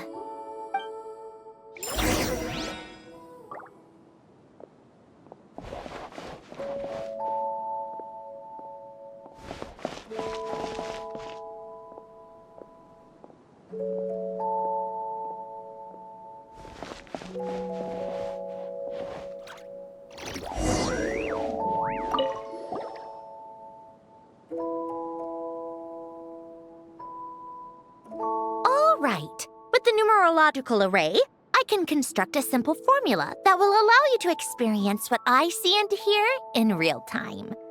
Oh, just like St. Lolly's scent-sharing technique. Been there, done that. Huh, sounds like that shaman has some tricks up her sleeve. The arcane and the mathematical are both fundamental laws of this world. Being able to achieve a similar result through both isn't surprising. Anyway, let's get this show on the road. But no comments from the peanut gallery, okay? I know I offered, but I still don't want any interruptions.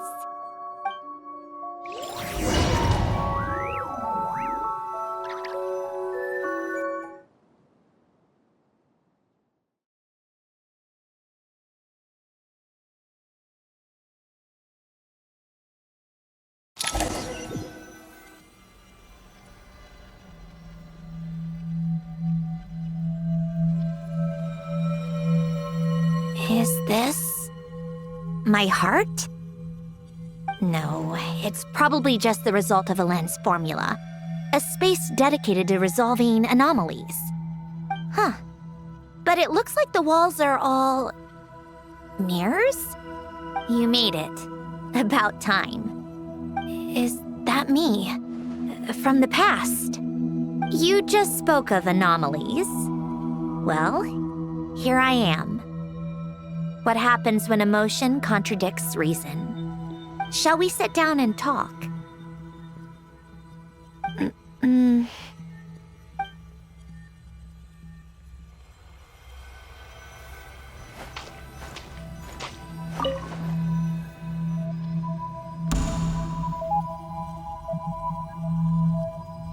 That should do it. Hello? My name is Alain Guillotin. Can you hear me? Brings back memories, doesn't it? The time we spent here. Here. I want you to have this. A notebook? You can use it to write things down. I don't need to write things down. I have unlimited memory. Even so, some things are more important than others, right? You can use it to write about the things that matter. So you wish me to carry out a basic priority sorting operation? I suppose you can think of it like that for now. But journaling is also an act of finding oneself. Much like we use wooden stakes to guide a plant to grow in a certain manner, what we choose to write down gives the soul much-needed direction. In the act of choosing what to forget and what to hold on to, we decide what kind of person we want to become. I don't understand. Like I said earlier, I don't need something like this. This is where we were born, where our life began. Mornings of tending to the garden, afternoons spent cleaning, reading, or studying. Evenings of cozying up by the fire, listening to Alain share stories about his past. Alain. What is it? What are you drinking? Oh, this? It's coffee. It, makes me more productive. I want to try it. Oh, okay. Here.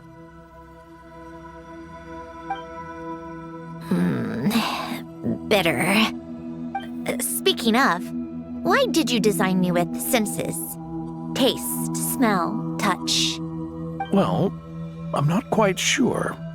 It just felt like the right thing to do. I suppose I hoped you might have a life of your own one day, and that you deserve to experience all life has to offer. Oh. Still bitter. But the smell is nice. I thought those peaceful days would go on forever. You know that's not possible. Maybe. But how was I supposed to know the end was just around the corner? That was just bad luck. Was it?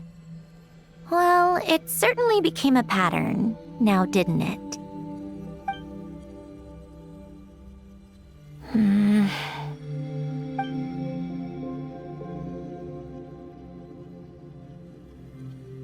Over time, one of the habits we picked up from Alain was a love of coffee. We even took to hosting tea parties. A machine acting like a human. Kind of laughable, right? I suppose that's just what I'm used to. Yeah, that's just what we're used to. Hey, this place isn't half bad. Great spot for a party. More and more people seem to be showing up to my tea parties uninvited. Anyone care to explain? Can you blame me? I saw Columbina leading Capitano somewhere, and I had to see what that was about. I had simply asked Columbina where I might find Arlecchino. I have business to discuss with her, and Columbina suggested looking here. Tartaglia and I were unaware that this was a private gathering. Apologies for the intrusion. It won't be for long. Whatever. Just add it to the list of annoying things that have happened today. What's one more? Since you're here, you might as well stay for a cup of tea. See? Told you she wouldn't mind. Much obliged, Sandrone. Well, look who we have here. Good thing I brought extra desserts. This has turned into quite the occasion. Capitano, I was just about to go find you. Pardon the intrusion. Rest assured, I won't sully your gathering with talk of work. We can have our discussion later. Spoken like a true gentleman. A certain unmannered 11th seat could learn a thing or two. You know, you really should start being nicer to me, Rosaline. Or I might just snatch that 8th seat right out from under you. I'd like to see you try. If you're gonna fight, take it outside. The only mess I plan on cleaning up is tea-related. I still don't understand how our quiet afternoon turned into such a crowded gathering. One by one, people just kept barging in. And then, one by one, they left without a word. Yeah, pretty annoying, huh?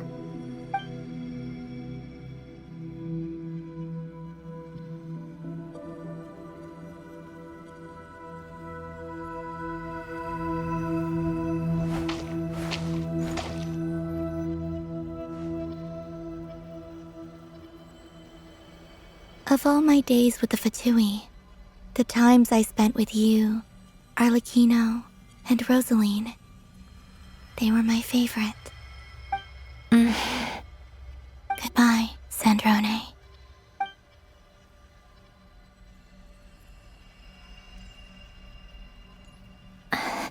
Don't go, Columbina. We should have just said that. Why didn't we? If we had, would the story have had a different ending? She couldn't stay. There was no future for her here. She would have just faded away. You're right.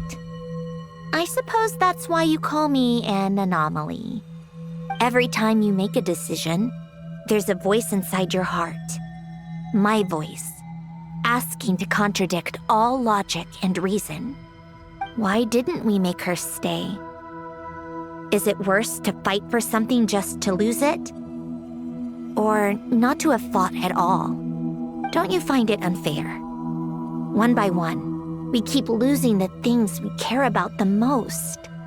But in the end, whether I want to fight for something or cry over all we've lost, you just push it down and pretend not to hear.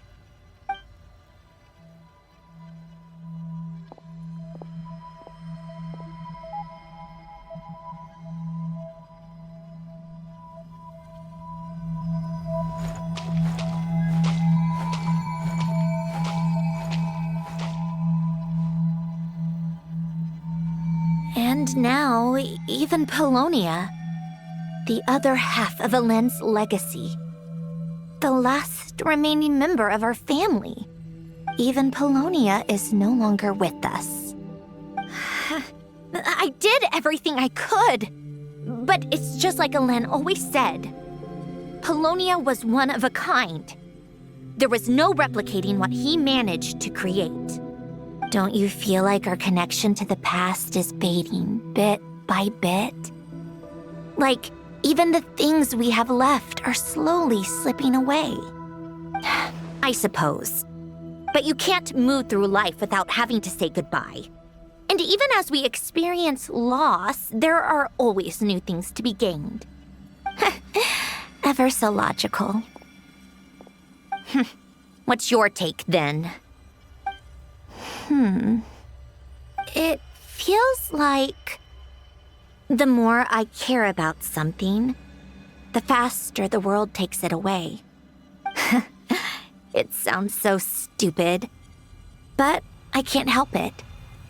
That's the hand life has dealt me time and time again. Why even fight for something that's just going to be lost in the end?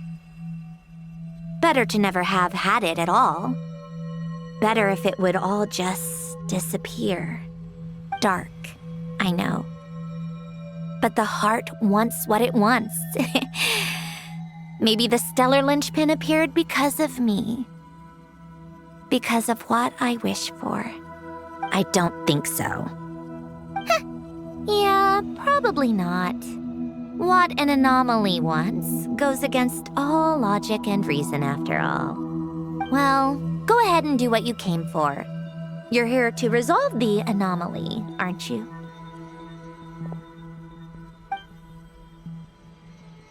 Yes. What's it gonna be? Keeping me imprisoned here like before? Or eliminating me entirely, like debugging a code? That might actually be a mercy. I don't care. I just don't want to experience the pain of loss ever again. Go ahead. I'm ready.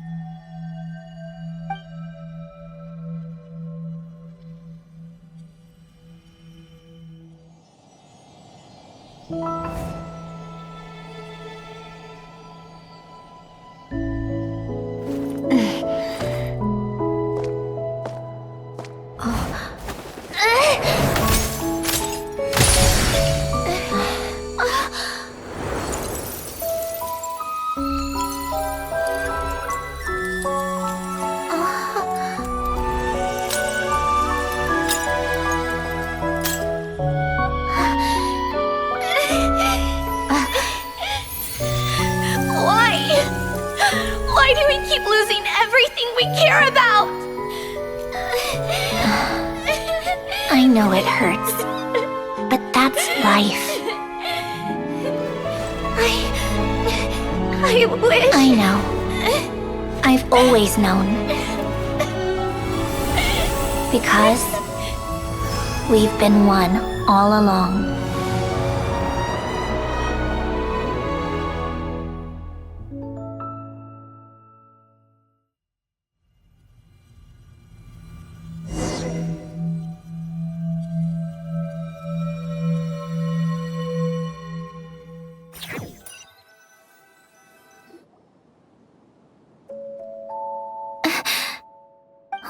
Sandrone! I'm fine. It's okay to cry, you know.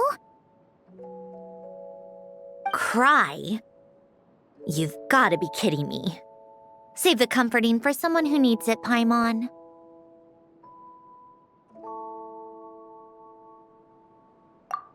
The emotional side of my core algorithm.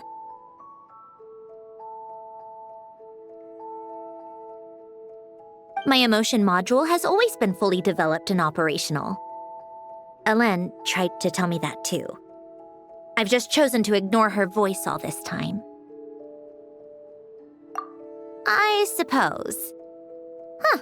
Come to think of it, it's kind of like the aquarium on the ship. The aquarium? The old me took one look at it and saw something I would inevitably lose. So I stopped putting in the effort. Then, one by one, the fish all swam away, and the place became even more bleak and depressing. Pretty pathetic, right? Don't say that. A lot of people would feel the same. It just shows how much you care about what you have.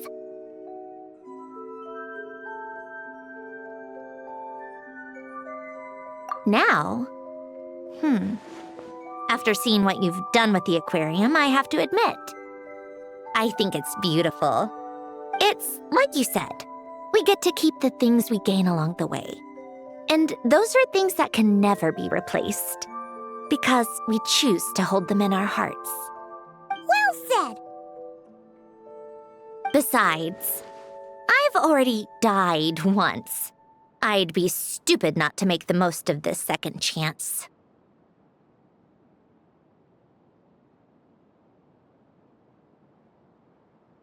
Right. Earlier your inner self mentioned something about her wish. What was it? You think that's something you can just ask and I'll tell you? Think again. I may have accepted my emotional self, but I'm not about to go all soft and mushy on the inside and pour my heart out.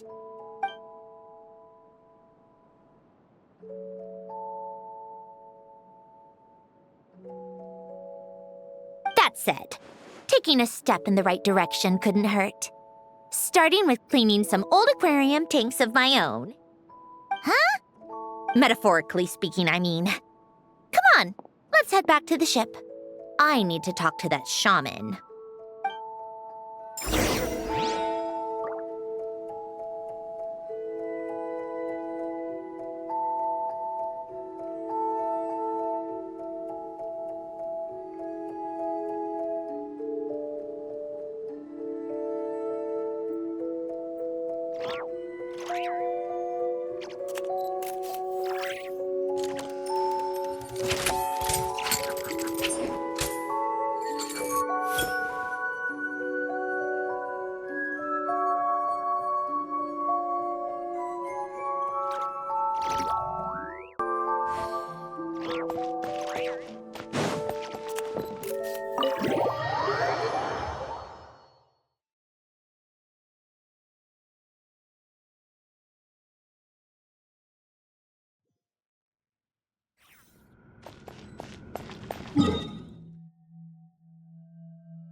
Huh?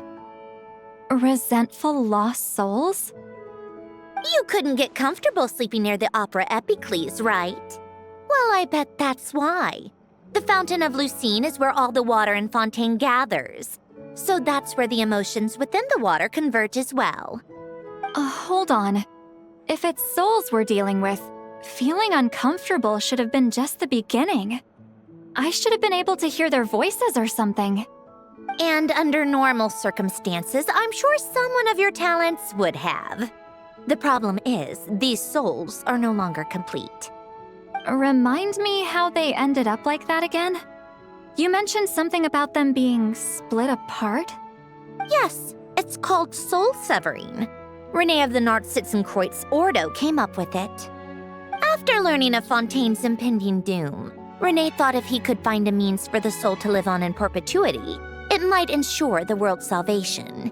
Soul severing was the first step of his research. Unfortunately, his theory of the four orthants was imperfect at the time, and a failure along the way caused his physical form to dissipate. Jakob, another member of the Nartsitzenkreuz Ordo, sought to carry on Renee's legacy and restore his physical form. He even used some of the people who stood in his way as test subjects for his research. By severing their souls? Yes. After Renee successfully awakened, the two continued their research, and all the severed souls ended up merging into Renee's consciousness. After you saved Fontaine by turning Fontainians into true humans, these souls returned to the ley lines. But the souls severed before Renee awakened had nowhere to go, doomed to forever wander the waters of Fontaine as listless spirits. Almost as if they exist outside the bounds of this world. Unrecognized by the ley lines or fate. No wonder I couldn't sense them.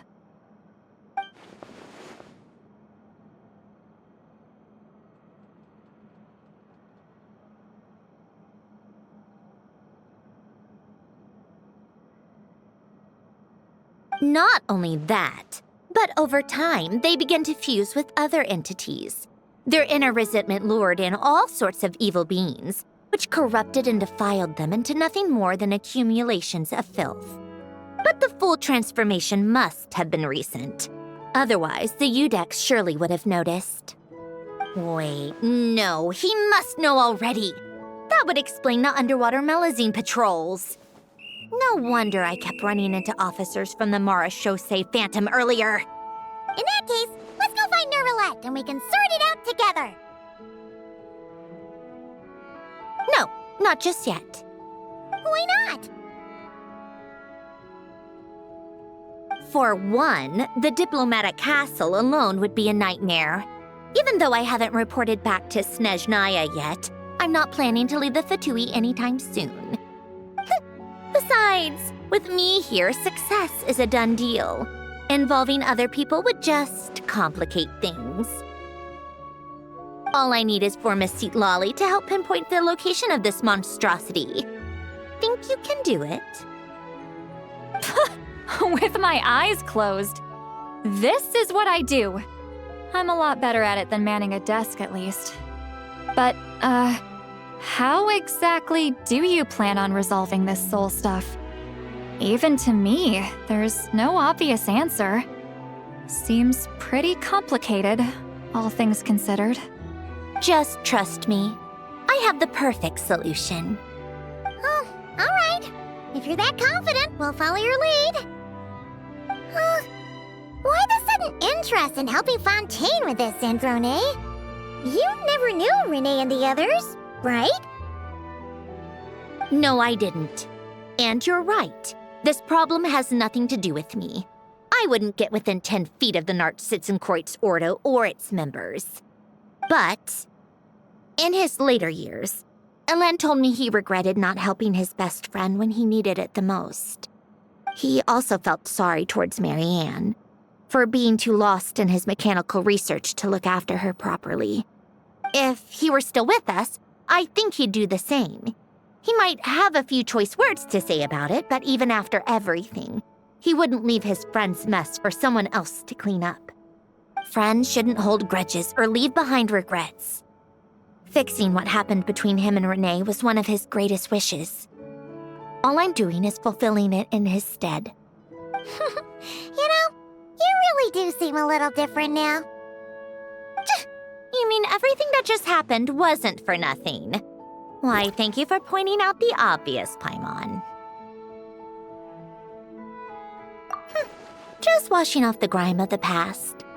Turns out, a lot can build up after being ignored for so long. What's this about aquarium tanks all of a sudden? They go off on some grand adventure and what? Now they have their own private code? Stupid. All right then, Seatlolly. Tracking this thing down is up to you. Huh? Oh, right. No problem. You got this, Granny Eatsley!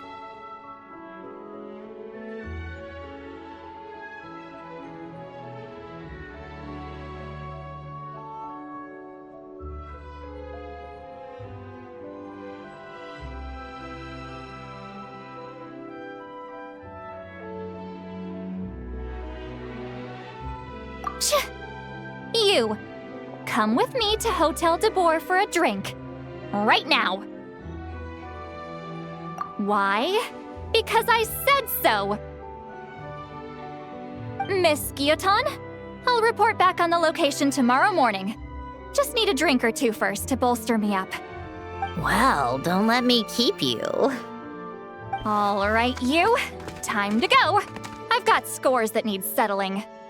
Huh?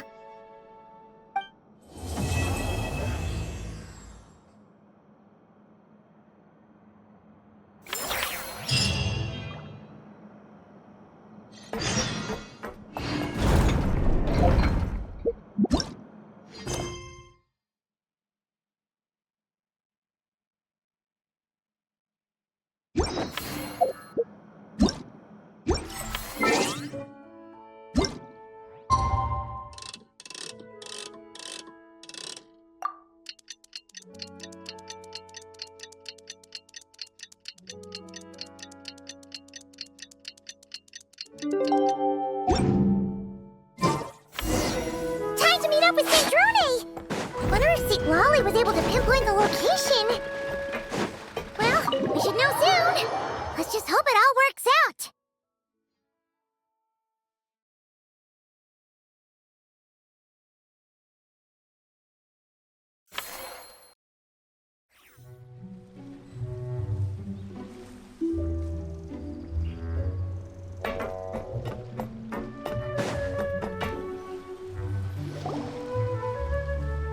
Seatlolly sure drank a lot last night, huh? Wonder if she's even awake. Good morning. Ah! Columbina! Oh, you sure know how to make an entrance. What are you doing here? We just finished filming a last-minute scene, so I came up to get some fresh air.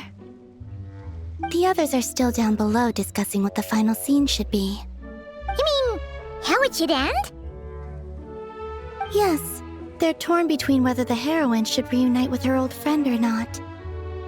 Ah, because the whole point is that she came to her friend's homeland to search for her, right? Oh, Paimon almost forgot the plot! Yes. Director Farina and Miss Chiori think a tragic ending where the two never meet would be more poignant. But Director Xavier thinks having the two reunite would make for a more touching and heartwarming ending.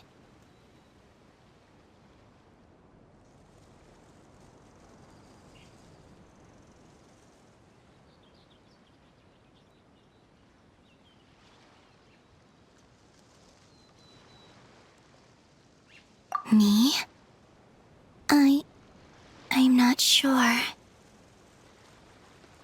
On a personal level, of course I want to see her again. Of course I want to experience that moment where we reunite. Even if it's just for the cameras. But that means an actor would have to take her place. And that makes me feel... Oh...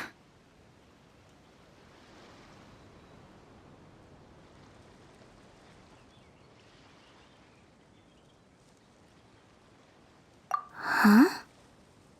Yeah, don't look so worried. Making a film is supposed to be fun. Besides, it's all gonna work out. You can trust Paimon on that. Work out? How? Well, you know.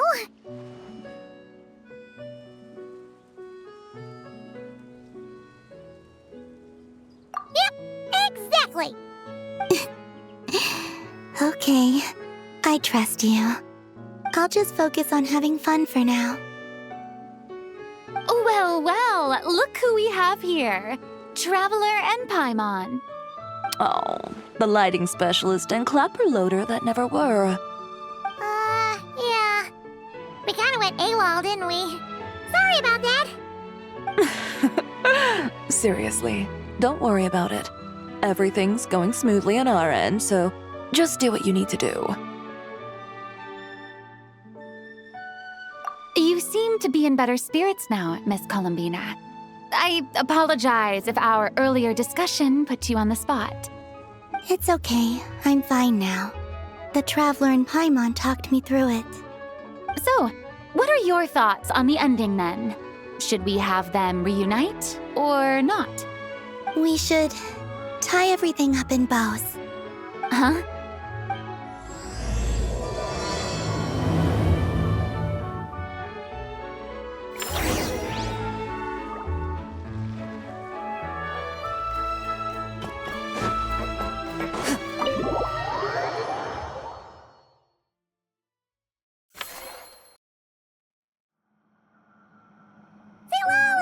We're here!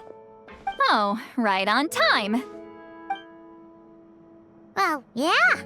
We weren't the ones who drank our weight in alcohol yesterday. What? Are you suggesting Granny can't handle her liquor? It takes a lot more than that to get me drunk. Really? 'Cause, you stopped making sense after a while. Did I? Huh. News to me. I didn't say anything too crazy, I hope. Let's see. You spent half an hour bad-mouthing Auroron, half an hour complaining about work, an hour talking about light novels, and, Paimon kind of fell asleep after that. Are they gone?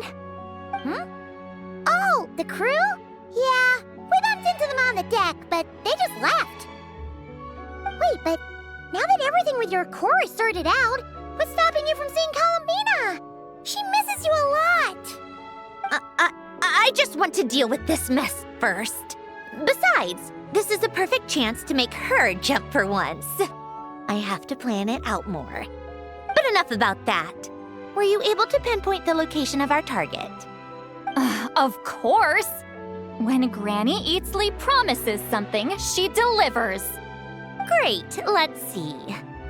Morte region.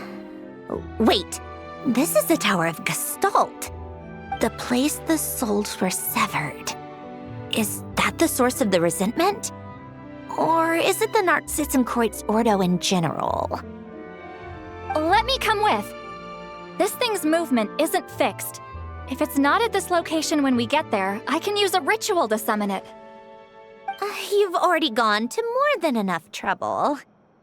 I don't mind. These old bones have nothing better to do anyway. Summoning a spirit isn't going to do me in. Besides, if I don't go, they'll just have more inside jokes I can't join in on. All right then. I appreciate it. Ha! There's no time to lose! Let's head out!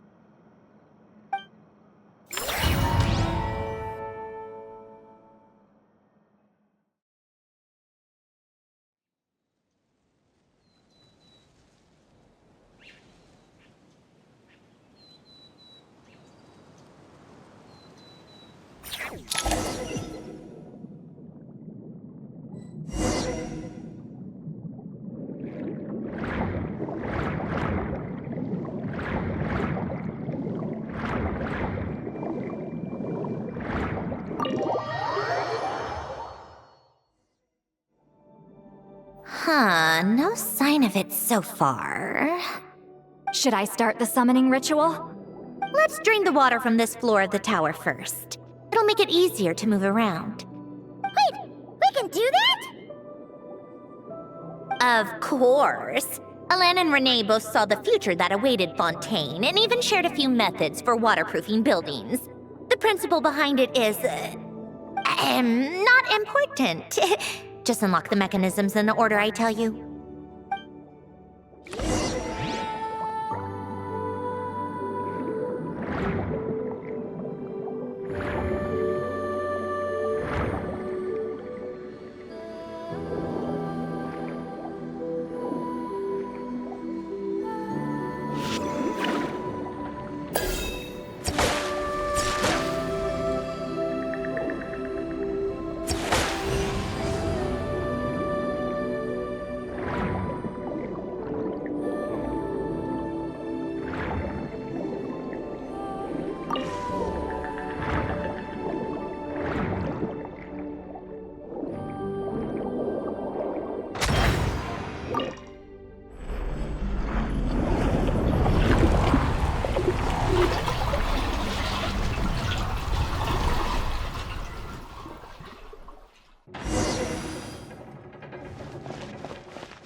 Ready? Yeah. When this thing appears, I'll try talking to the souls inside. But more than likely, they've already been driven to madness. If communication fails, we'll have a battle on our hands. In that case, Paimon better find a hiding spot. If a fight does break out, I should be the one to deliver the final blow. Trust me on that. Understood. All right, I need quiet. Wandering spirits drifting along the tides. Hear me now. Broken souls, silenced, torn apart, and forsaken. Follow the traces of the past and return to us. Let resentment recognize resentment. Let vile entities be drawn together. And in this place, take form once more.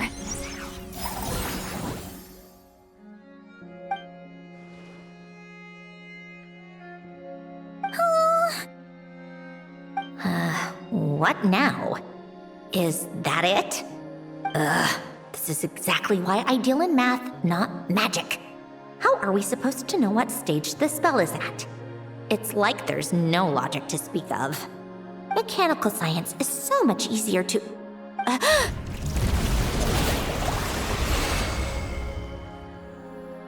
Watch out!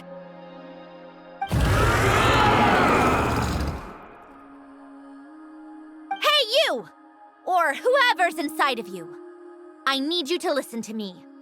I'm a descendant of Fontaine's Lord Artificer, Alain Guillotin. I can make you whole again and return you to the ley lines. You just need to work with me here. Sandrone!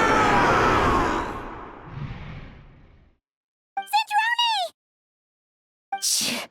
Looks like talking this out is off the table. All right, plan B.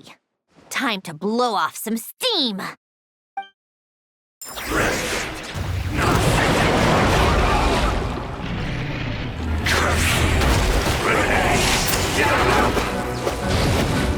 You're cursing out the wrong person! I didn't even know them!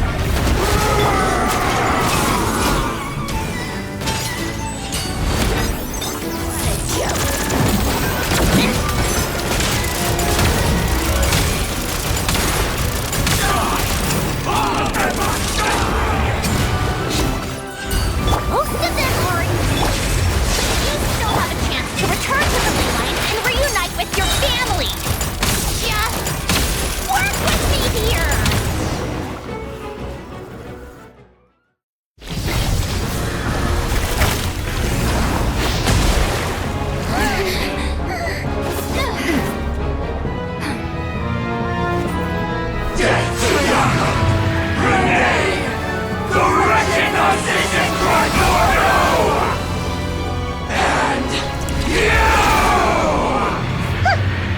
I told you I'm not like them.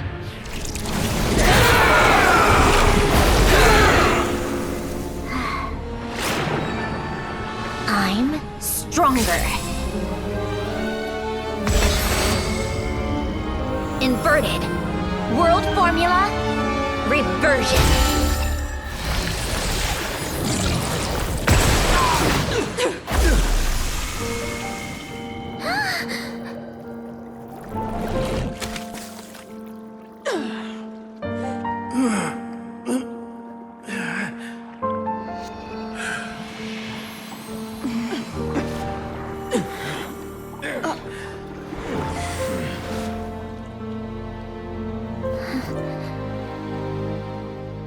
Be at peace among the tides. Lost souls.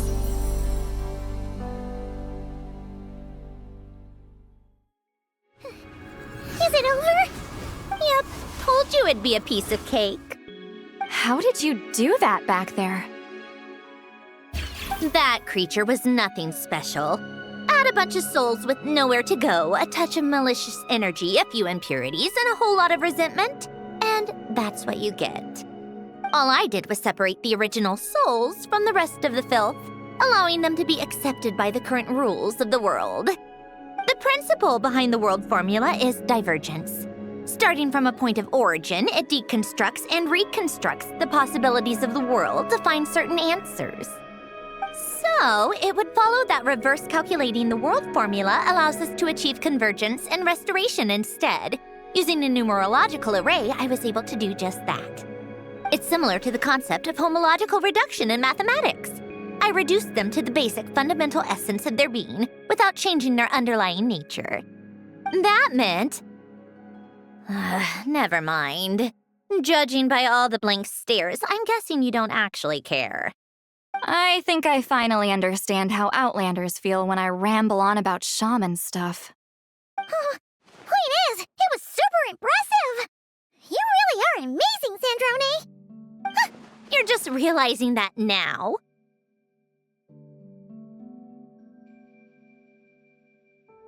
Ahem! Enough about that! We should get going. I'll go reset the mechanisms inside the tower. See you back on land.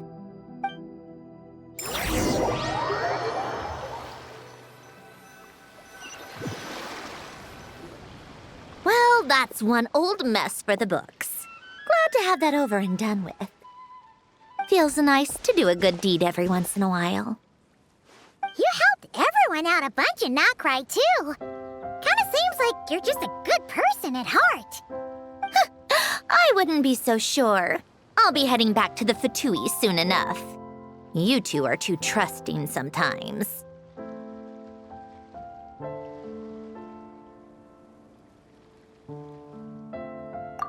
fine. Just don't say I didn't warn you when it comes back to bite you. Well, where to next? Back to the ship? Yeah, your personal business, the Narcitzenkreuz thing, it's all resolved. That means you can see the people that need seeing now, right, Sandrone? Oh, everyone's gonna be so happy you're back! You wouldn't catch me dead admitting to this before, but... yeah, I really have missed everyone. Columbina's a special case, though. This time, I'm definitely getting her back for all her annoying antics over the years.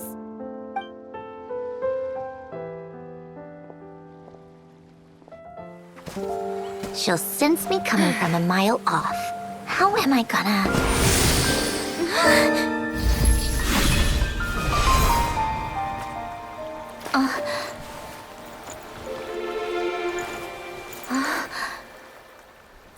Sandrone? Is it really you? You're back? You didn't tell me. You avoided me. Why?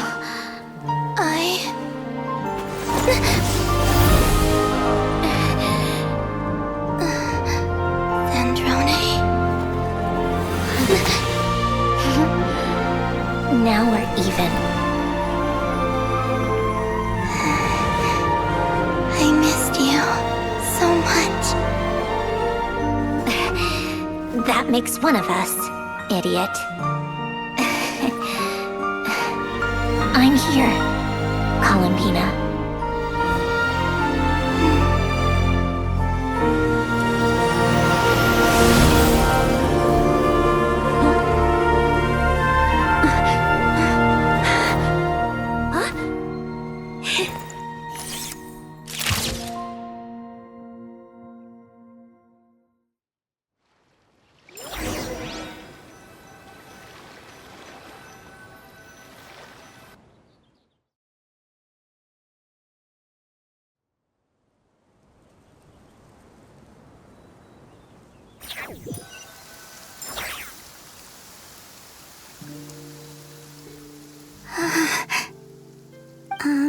Sandrone. Don't ruin the moment. Or I'll start thinking about how you teleported me to a random location after I explicitly told you to stop doing that. And scene! Bravo! Bravo! We got it! This is exactly the ending I was hoping for. Huh? Where did you just go, Miss Columbina? You vanished! And then the next second you were back hugging this, new friend here. That was all on camera? Yeah. Well, the camera was already rolling and it happened so fast, so... yeah. Hold on. This must be... Yep, my best friend. The one I was looking for. I never thought I'd actually get to see her again. I'm just... so happy. Plus, the film got a happy ending too. It's all thanks to you, Sandrone. Sandrone? You couldn't stop being annoying for 1 second? Columbina! Ah!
As expected, going to the opera house is the true way to enjoy a film. You get to see the audience's reaction in real time, too. The ending seemed to be received quite well. Paimon can't believe you let us include that in the final cut, Sandrone! You even agreed to help us reshoot a couple of shots. Thanks a million. Most of it was caught on camera already, so it's not like I had much of a choice. Besides, no film I'm in is going to be anything less than perfect. What are you laughing at? Nothing. It was just interesting to see us on screen together. I'm glad this moment is going to be preserved forever. Just a pity we didn't take home the Farina Award this time around.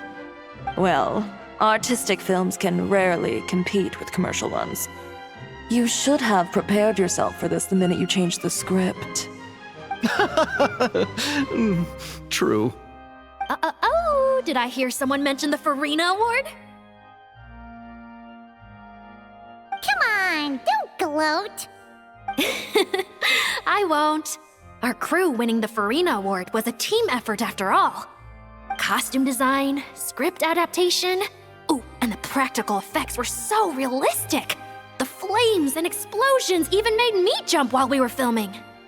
A lot of the effects were based on actual items the Special Patrol confiscated from criminals. Who knew they'd serve another purpose, right? But it turned out amazing! Really brought the thrilling scenes from the novel to life. Fontaine's film industry is seriously impressive. Which film did you love first, Lolly? Isn't it obvious? Great Detective Herlock, of course! That's the whole reason I'm here! You all should be proud, though. A lot of critics are saying really good things about your film, too. Longing and loss? Searching for something even after it's gone? It's a film that makes you think about life, and how important it is to explore those themes. Well, that is what the art of storytelling is for. Watching a film with friends is so much fun! There's so much to talk about! Ooh, let's throw a celebration later then! We're all old friends! Oh, we could find a place and chat to our heart's content! How about the Wingalette? That's perfect! Friends and family are more than welcome too. So if you want to bring people, don't be shy. You all can head over first and make yourselves at home. I'll bring over some refreshments in a bit. I just have one more stop to make first. Can I come?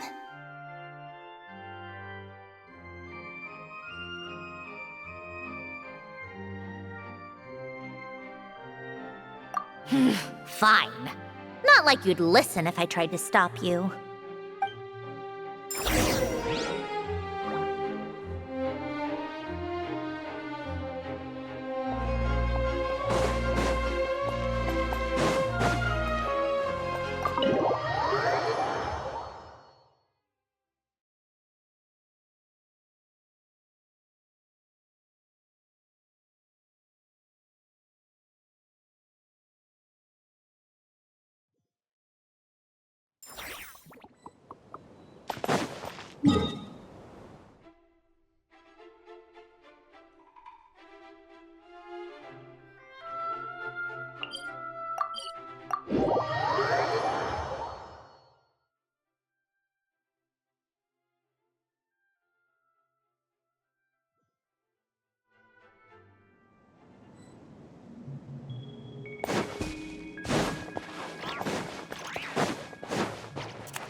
Yes.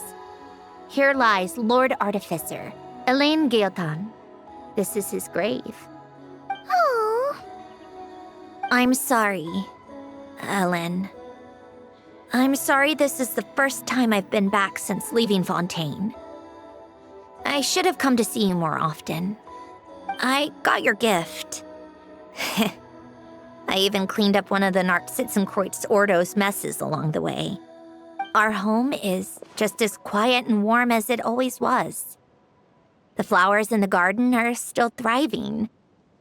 I'll make sure to tend to them more often from now on. Polonia received irreparable damage in battle.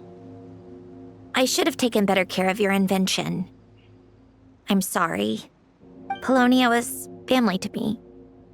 Just like you. You always said I was a fast learner. But I'm not so sure. It took me far too long to learn the things that truly matter. I never said this to you back then, but thank you for creating me. For giving me the chance to experience life. Being your family meant everything to me. Absolutely everything. Can I say a few words as well, Sandrone? Don't need my permission. Hello, Mr. Guillotin. I'm Sandrone's friend. You don't need to worry. Sandrone is doing great. Not only is she a brilliant scholar, she's made a whole bunch of friends, too. And she takes great care of them. As if. She'll never admit it, but she's always there when her friends need it the most.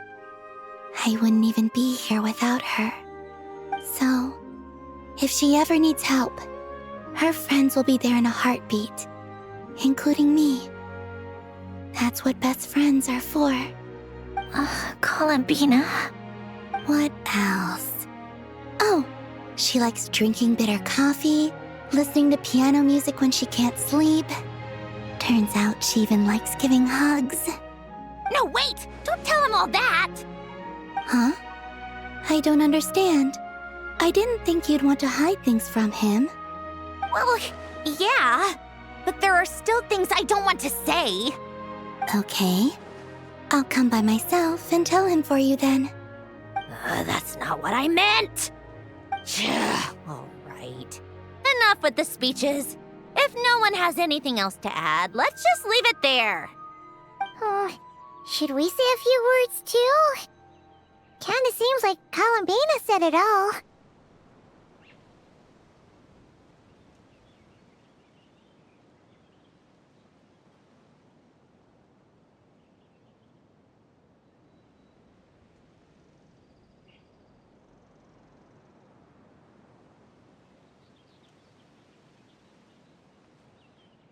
Oh, great!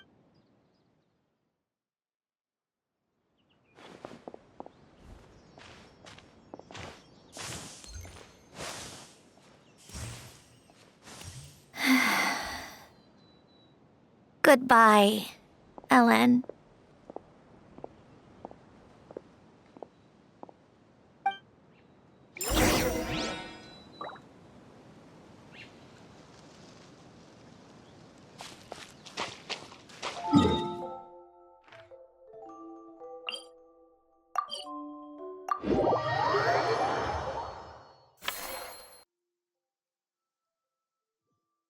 Prey will usually rest on rainy days, but not the hunter.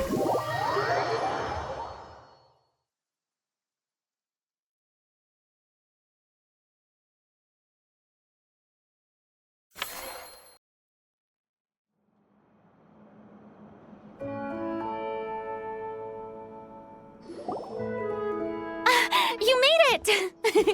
The party's already started. Oh, but, you didn't bring anyone else along? I thought you headed out to invite some friends. We did invite a friend, actually. She'll be here soon. She's even bringing some desserts to have over tea. You should join us later, Miss Farina. I do love a tea party. Then don't mind if I do. This seems like a fun occasion. Let's go talk with everyone. Good idea! We'll introduce you to all our old friends!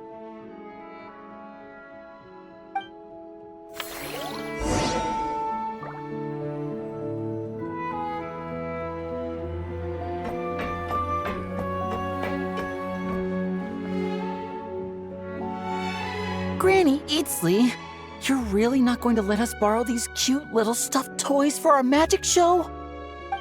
First of all, Seat Lalin and Eats Papa are Chi-Chi meal. They have inauspicious stars sealed within them, and they're my helpers, not toys. But the Grin Malkin Cat and Boggle Cat box are Linny and Lynette's helpers. And they still make good partners on stage. Agreed. We've never had a Chi-Chi meal pop out of our hats before. It would be quite the surprise. I think the audience would love it. If this was the Masters of the Night Wind, these kids wouldn't have even had the guts to say my name, let alone pester me like this. I'm terrible at dealing with requests like this. Oh, Traveler, quick! You think you're so funny. Lady Sandrone, Lady Columbina. Hello. Don't look at me like that. I don't have any mechanisms for you to break. Don't be fooled by my sister's demeanor, Lady Sandrone.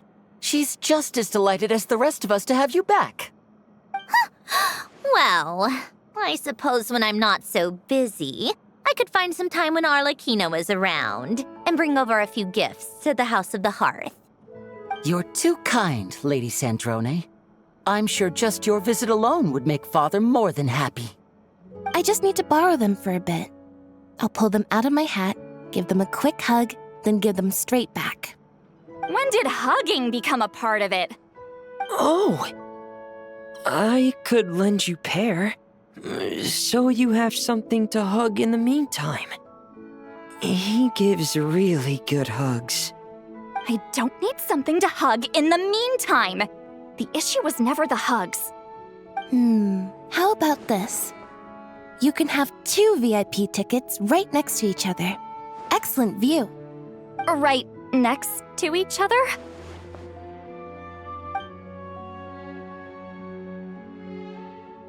Yep, super quiet. No one will bother you. I'm sure you'll have a great time. Fine.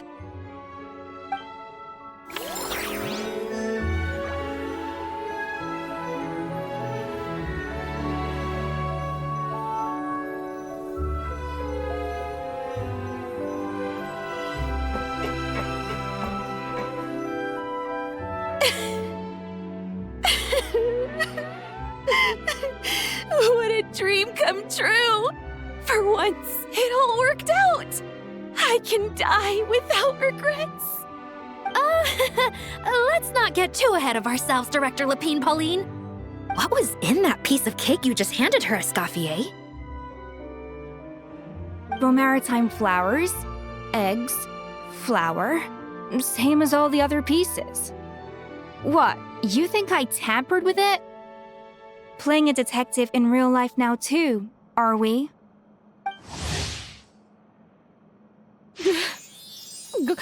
Oh, it's so delicious! I'm so happy! My life has peaked!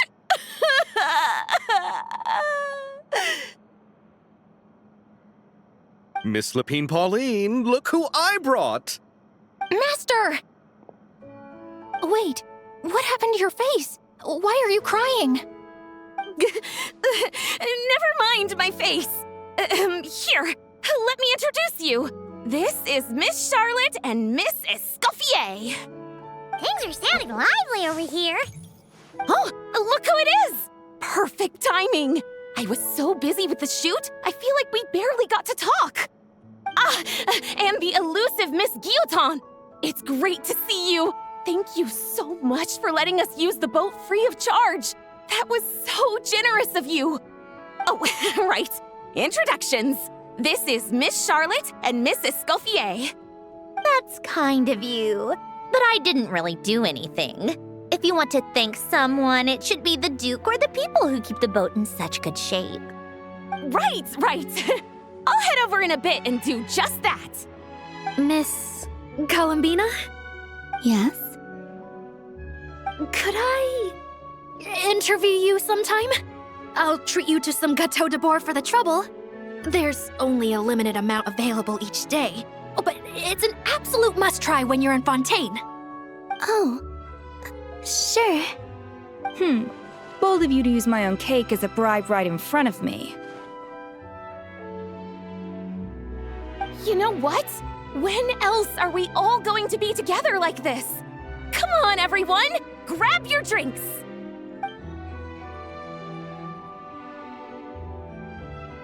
Are we going to toast? Yup! Come on! Sunday!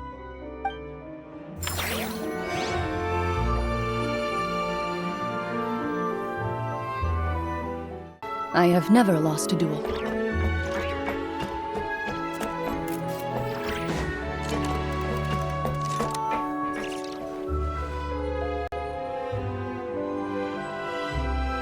You made it. Sorry for starting the celebrations without you.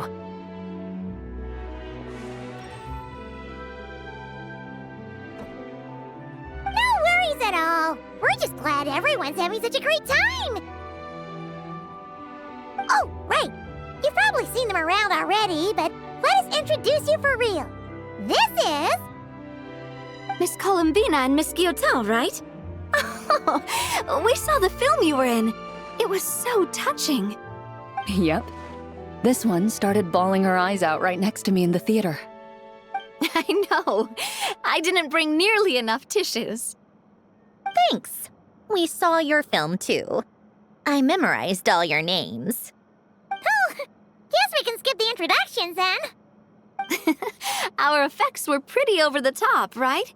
Some of the extras in the big scenes were actual members of the Spina di Rosula. So basically, your contribution was creating realistic-looking chaos. That wasn't the only realistic aspect. Miss Chevres and Miss Emily were also kind enough to lend their expertise on criminal investigations and forensics. Oh, it was nothing. I was just honored to take part and help out. Wow! No wonder your film turned out so good. You basically had an expert in every field. Talk about a stacked crew. Oh, speaking of, want to join in on a round of tabletop troupe later, Miss Columbina and Miss Guillotin? I mean, what better place for a party than a party? Here we go again. That sounds interesting. Yes! Persuasion successful! What about you, Miss Guillotin? I guess one round couldn't hurt. Critical success!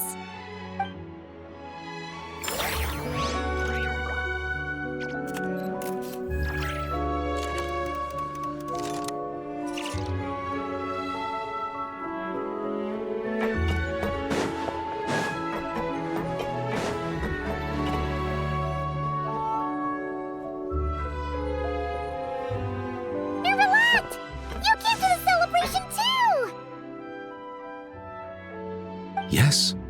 I can only hope my presence does not make anyone ill at ease. Who's this? All right!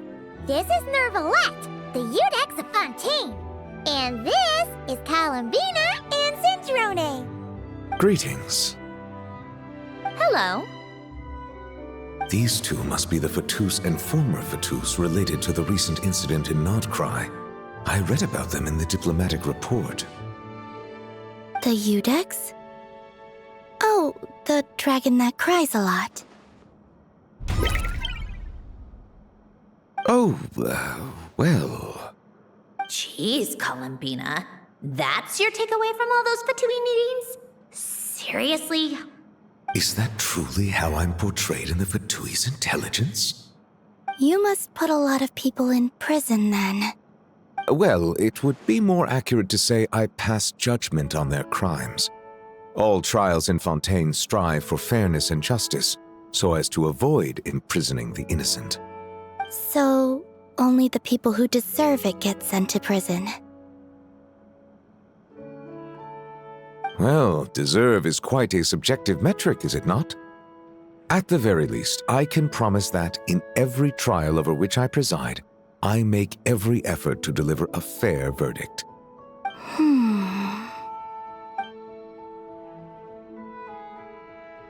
Yeah. Oh, for the love of... what is she doing now? You seem like a good dragon. Not the kind that throws people in prison for no reason. I think we can get along just fine. Thank you. Then she punched me because... Oh, sorry, Nervalette. She thinks that's a sign of friendship. Where does she even pick up weird habits like that? Ah, I see. I believe I have observed people on the streets of Fontaine expressing affection in a similar manner. I suppose I now know what it feels like. Yes, quite abrupt. You know, these two are surprisingly alike.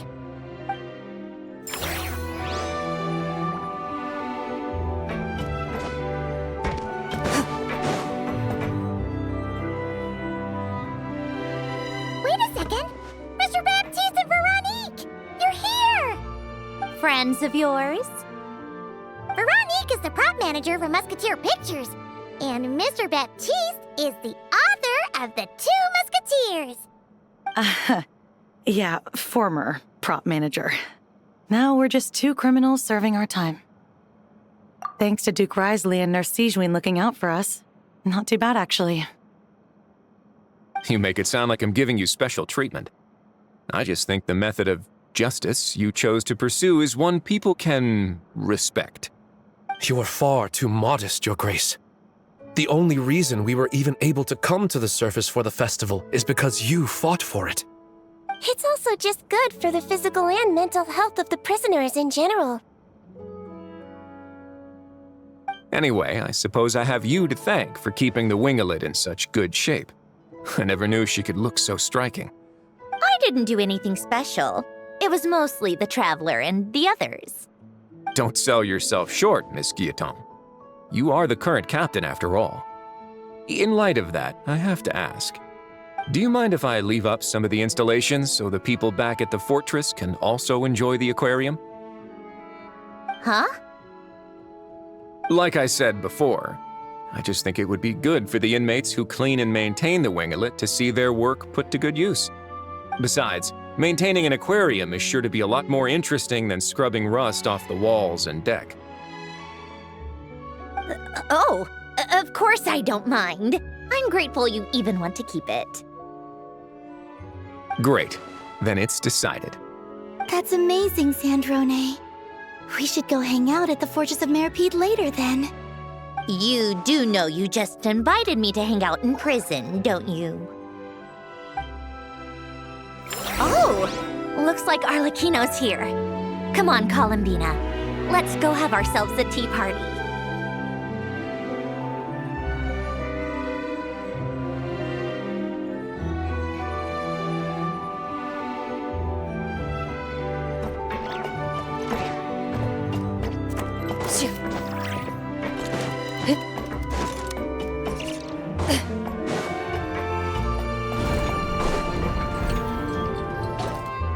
Well, it's been quite some time since the three of us gathered to drink tea like this. Yes, but your tea is as good as ever, Sandrone. Of course it is. The pastries you brought aren't half bad either, Arlecchino. I'm glad to hear it. Are they to your liking, Miss Farina? If I remember correctly, this particular cake is your favorite. Yes, thank you. The tea and pastries are absolutely delicious. I can't believe I'm casually sipping tea with 3 harbingers. Or are some of them former harbingers? Who knows? Due to diplomatic reasons at the time, our last tea party was rather tense, wasn't it, Miss Farina? You have my apologies. But this is simply a casual gathering of close friends. So I do hope you can relax and enjoy yourself. Of course! I appreciate the hospitality, in both cases. Next time, let me be the one to treat all of you. I'm sure we'd all be delighted to have you join us more often. The same goes for you two.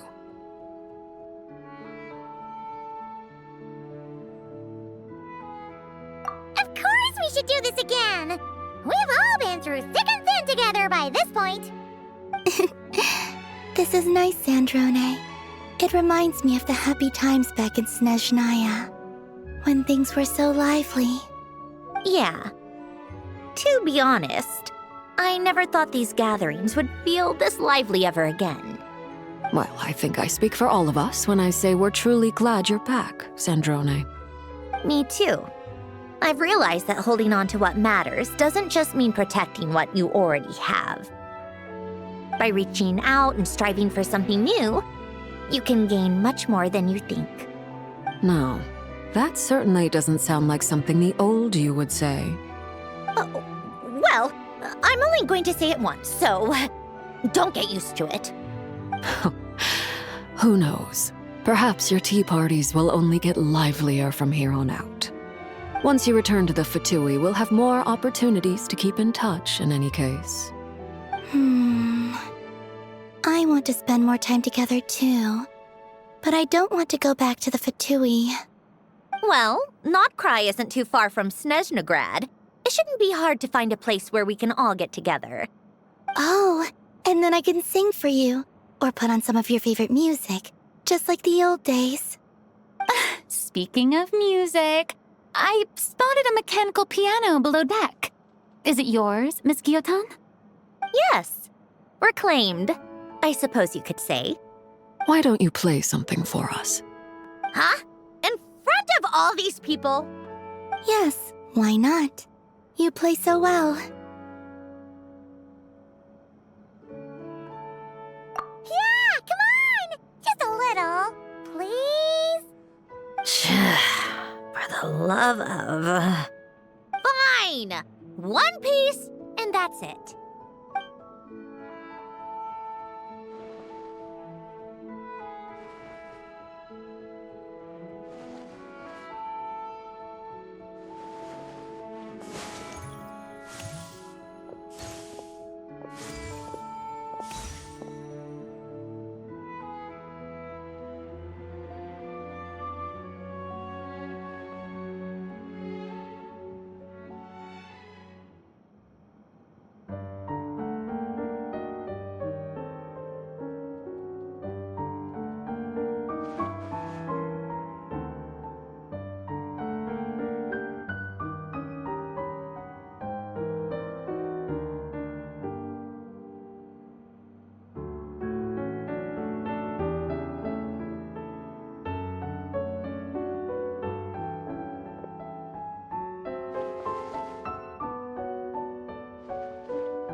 Musketeer pictures.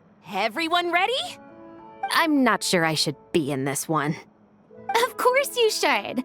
You might have primarily helped out another crew this time, but you're still a member of Musketeer Pictures.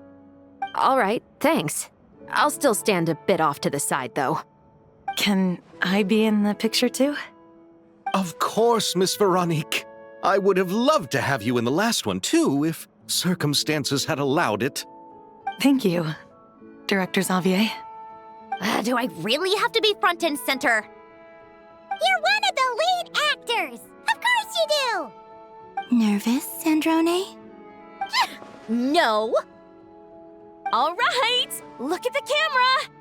And 3, 2, 1. Musketeer Pictures!